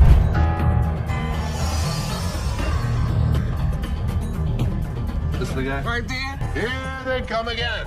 Les? Hi, how are you? I'm Attorney Kyle DeQueeve. So there's a man, probably an attorney with two ladies along, coming inside towards Les at a pawn shop. Now, Les knew about it before. He asked for Les, and fortunately, he was at the counter. He asked why they had arrived at the store. She's retained me to represent her in regard to a ring. Okay. My client brought in a $10,000 ring here, and she wants to either collect the remaining money owed to her on the ring or get the ring back. She's got a receipt. Explain to you. This is a counterfeit ticket. He said that he came here for the ring, which they bought from these ladies for $10,000, but they didn't pay and gave them the receipt. Now, he put up the receipt and showed it to Les and accused them of cheating and stealing from the women and taking their expensive ring. But Les was cool and controlled his anger. Whoever produced this ticket didn't understand this is the amount of numbers that are here. Okay. Number two is state law mandates that we print the law in a 12-point font. Okay. This is much smaller. That is some bull. It may be bull, but that's the truth. I don't know how I got mixed up. There's the game-changing point. Les, after listening to him, explained that he will reveal the truth now by showing the real receipt that they had. He went and came back with real receipts that they've been giving to the customers. There, he spotted major differences. He notified him of the major changes in the receipt that he brought. The man looked rather weak and stunned in response. Printing wrong or whatever, but this is the ticket he got from here. He didn't get it from him. He didn't get it from him. So now we just liars and we just come in. I'm not saying that you are. So you trying to say my son a liar? I wish I had better news for you, but That's bull. That's bull. The numbers don't match up. The paper stack doesn't match up. This is a fake. Now you side with them. You're not representing us. If I don't get my ring or my money for them, how you gonna get paid? The attorney turned to the women, but oh my god, they're still accusing Les of having given them the wrong receipt and asking the attorney to take the money from Les. The man, being down on himself as you can see, argued with. The man showed the evidence to the ladies and told them that they were having the wrong receipt, but they continued to argue. Ticket, how about that? No, I don't believe that the store gave you this ticket. Nah, well, I don't believe you a real attorney. We ain't got it right. All this somebody better give me my money. He's my attorney. You, him, security. Have a nice day. Nah, you got me, bitch. Sorry, young man. The ladies started harassing both of them and started using personal attacks. They were all arguing amongst themselves. Pretty crazy. The attorney went back as he can't do anything for the ladies. How are you? I'm doing okay. What can I help you with? Either trying to get a loan on it or you guys can buy it. Trying to sell it for maybe like $150. $50. Why is it $50? The certificate and everything is in there. And the bag costs actually way more than that. Well, if you can tell, it's actually stained. Okay. All through here. I'm trying to sell it for $150 or get a loan for $75 instead of the $50. Yeah, I wasn't interested in more than $50. If you know purses, then you know the. As our unsuspecting customer strolls into the kitchen at Chaos, little does she know what's cooking today. Ashley, patiently bracing herself for another round of absurdity, politely inquires about what the customer's looking to offload. The girl, blissfully unaware of the purse's actual value, confidently suggests a price that's almost a steal. It costs way more than that. Okay, but I'm not going to pay you for the amount that you think it's worth because it's stained. This is not one of the newer ones. This is not this season. I know about purses. It was torn. It was stained. It's not even the last season's bag. The thing is old. But you still willing to buy for $50 though, so if it wasn't worth. And now the plot thickens. The lady asserts that if Ashley truly understood purses, she'd gladly accept the offered amount. However, Ashley, standing firm in her claim that the purse is torn and not worth more than $50, creates a hilarious clash of valuation difference. We even say $50. So they didn't say it wasn't worth. Can I talk to somebody else? I don't want to talk to your pepperoni looking ass. Can I get somebody? My pepperoni looking at. Pepperoni ass? I don't even know what that means. She take a look at her own ass? Can I get somebody else to talk to? It don't even matter. I don't have to talk to you. And I don't talk to you either, so why don't you go home, leave Can our I store? talk to somebody else? Why do I have to talk to you? Because You I'm the disrespectful. manager. I'm disrespectful and you call me a pepperoni ass? Ugly ass bitch. F you. And it's time to cue the drama. Ashley throws out the bold figure of $50, and it hits the customer like a curveball she wasn't ready for. Feeling the heat, our lady teeters on the edge of diplomacy and blurts out the unforgettable line. She labels Ashley a pepperoni ass and decides that she'd rather chat with anyone but her. Talk about spicing up negotiations. 3 males walked into a pawn shop. One of the suspects stood at the door as a lookout while the other 2 suspects walked directly over to the display cases. So, like, these 3 guys roll into the pawn shop, just casually strolling in. The other 2 guys, they head straight to the fancy display cases. It's all got suspicious vibes. And then, bam! One of them whips out a sledgehammer and starts smashing the glass. Things are starting to get pretty wild. At some point, a customer from the place is seen leaving calmly while the lookout tells her to hurry up. The suspects appeared to be wearing heavy-duty gloves in order. At one moment, a person from the shop strolls out all calm, and someone's keeping an eye on her, urging her to speed up. The people thought to be involved seem to have on these tough gloves, maybe so they don't get any cuts. Not to get cut while removing the glass from the cases. Both suspects placed the jewelry and many other valuables in the bags. So when they took off the glass from the cases, both of them put the jewelry and lots of other valuable stuff into bags. After that, they hightailed it out of the store in a black Mercury marquee. Case at? Where the case at? Where is it at? Where he put them on? A guy storms into the pawn shop all worked up and starts shouting about a missing case. He's demanding to know where it is, and he appears to be accusing the staff of removing. The feeling of stress in the air is increasing, and it's obvious that something is wrong. We do not take gangs, take your wives, man. That's the way it came in like that. That's the way it came in. You gonna act like I ain't got no sense? He's accusing us of taking games out of his unit. Look at the ticket. It never said with game. The atmosphere gets even more intense as the guy accuses the pawn shop of messing with his games. Les, the cool guy at the pawn shop, stands his ground. The customer's getting more agitated, making accusations and even talking about blowing up the place, which is just adding to the chaos. I'm going to do it. that point. Man, you can get your arms up off belly and none of your body parts only, bro. After all the stress I have, the last thing I need is a customer causing a scene. Despite the escalating situation, Les stays calm. He tries to talk sense into the upset customer, especially with a big event coming up the next day. I know how to walk. I ain't in literally because I pounded a week and y'all motherfuckers in my middle and put them games in there. And you wasn't even standing there when I pounded it. Somebody need to blow this place up. It's time to go, sir. You ain't gonna get my window. I'm not. Let go. Can I get my weed? He'll get it for you, don't worry. You're making a threat like that? The situation becomes alarming when the upset customer makes a threat to blow up the place. Les, rightfully concerned about the safety of everybody, asks the guy to leave. Security becomes a priority, and the customer's demand for his belongings takes a back seat to the potential danger that he's creating. It's a challenging moment for Les, who's just trying to manage the chaos caused by an irate customer. How's it going, man? What's going on, man? Everything good. How about you? I'm doing good. Good. What can I do for you? Let me at least like 400 for this watch right here. What can I do for you today? Can I get like 400 for this watch right here? It's worth $20. Les, chilling at the pawn shop, notices a guy walking in, watch in hand. Les, being friendly, asks how things are going. The guy, hopeful, wants $400 for his watch. Les, the cool pawn detective, calmly discusses the watch's worth, revealing it's valued at about $82. Hey, man, tell me the truth. What'd you really pay? Telling you the truth, man. Come on, give me four for this watch, man. Come on, man. We deal in high-end watches. This was worthless. Nothing for us to deal with. Come on, give me like $450 for this watch. Why are you yelling at me? Oh, I got a baby on the way, dog. Congratulations. I'm sick of living at the crib, man. My girl on my head. The negotiation heat rises as the guy insists on $400, but Les suggests $7. The guy, pleading and sharing his life story about a baby on the way, asks for $400 again. Les stands firm, offering him the same price, which leads to a bit of yelling. The guy, feeling frustrated, calls the place bull ass and expresses his discontent.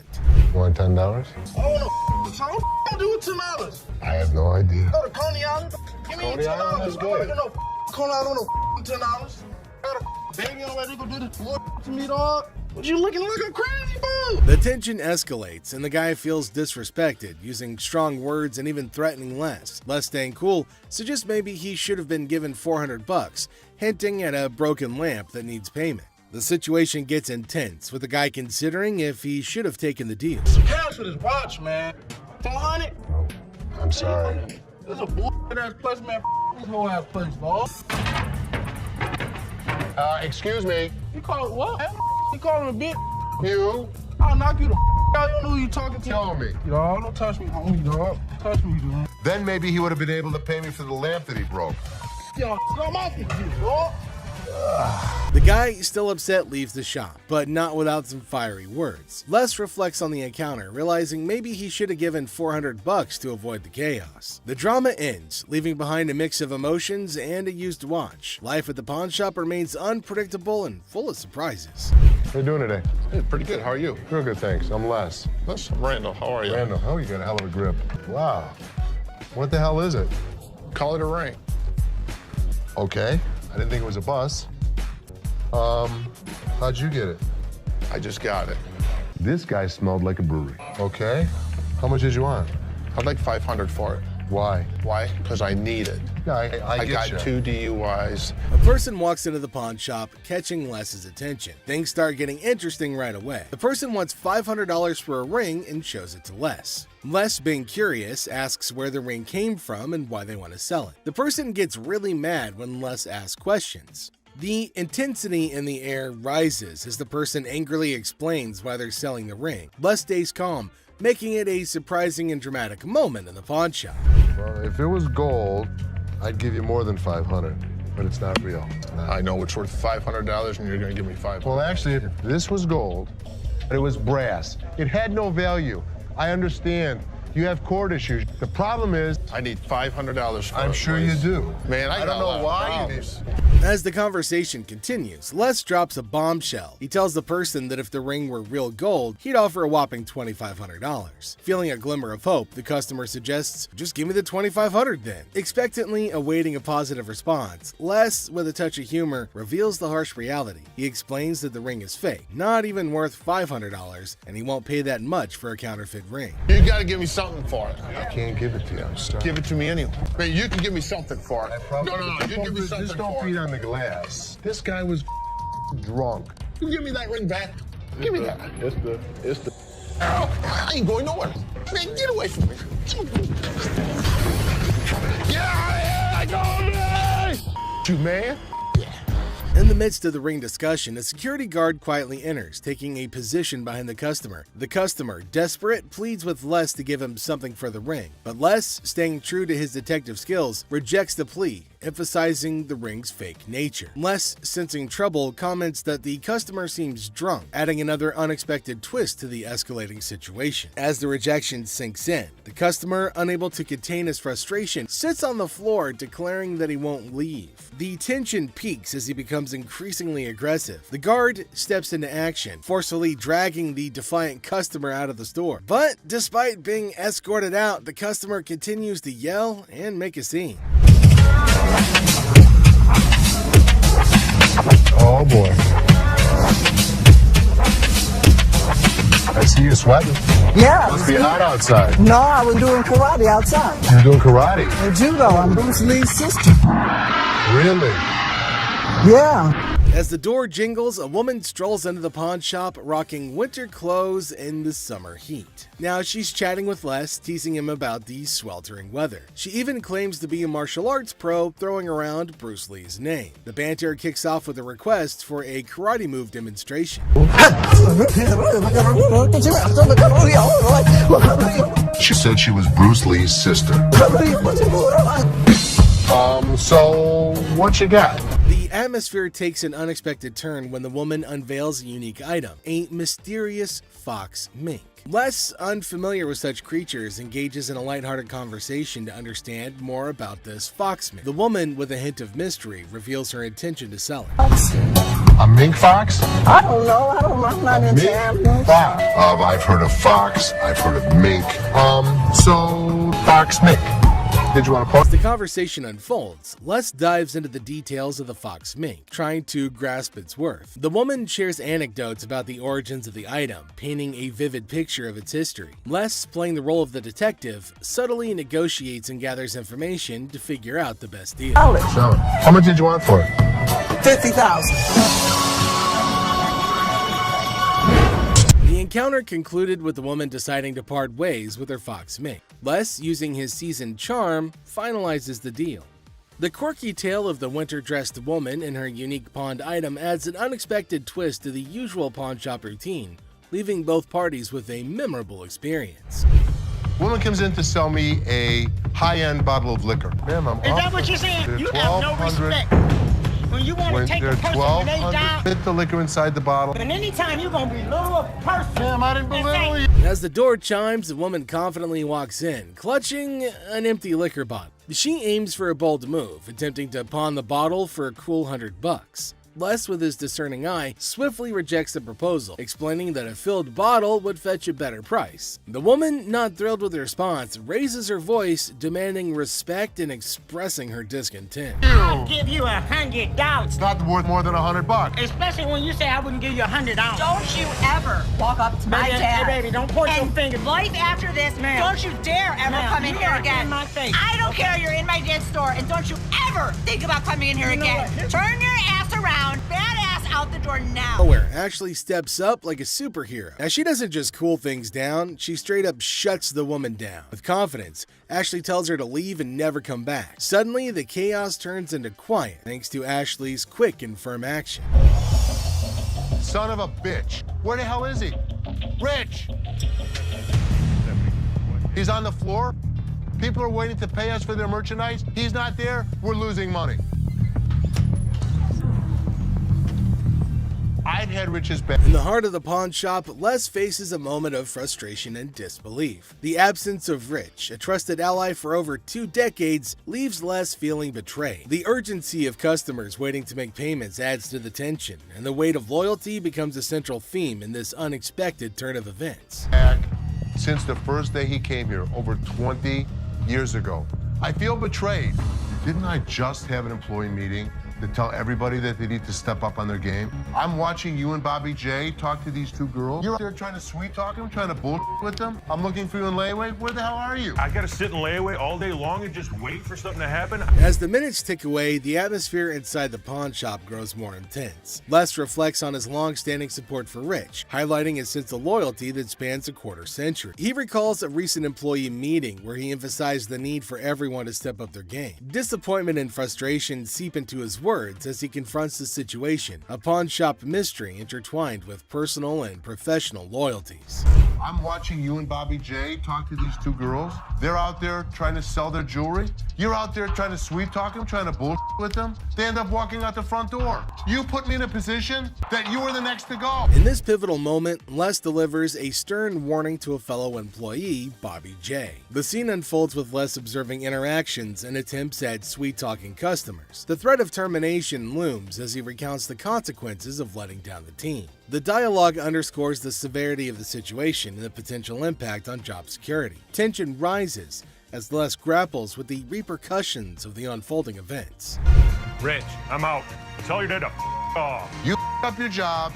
As the confrontation escalates, Les draws a line in the sand. The ultimatum is clear: compliance or termination. The final seconds capture the raw emotion and frustration of a loyal employee who feels unappreciated and misunderstood. He knew he was in trouble once we walked through that door. Joe, what did you steal from me? Tell me the truth.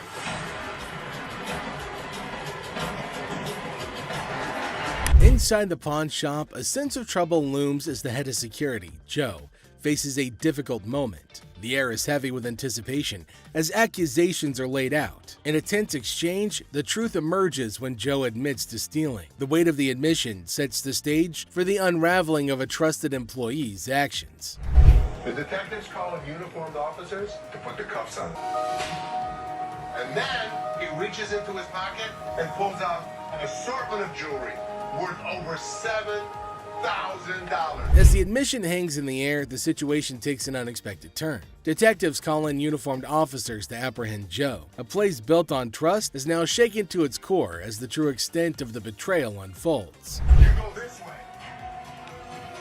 This is my loyalist point, my head of security, guy that trusts me. The arrest unfolds and reality sinks in for the pawn shop owner. The disbelief is evident as a devoted employee, the head of security for the previous 3 years, is carried away in handcuffs. The emotional weight of the betrayal is clear in the owner's voice, which expresses the anguish of putting trust in someone who later proved dishonest. If he was, it could be anyone.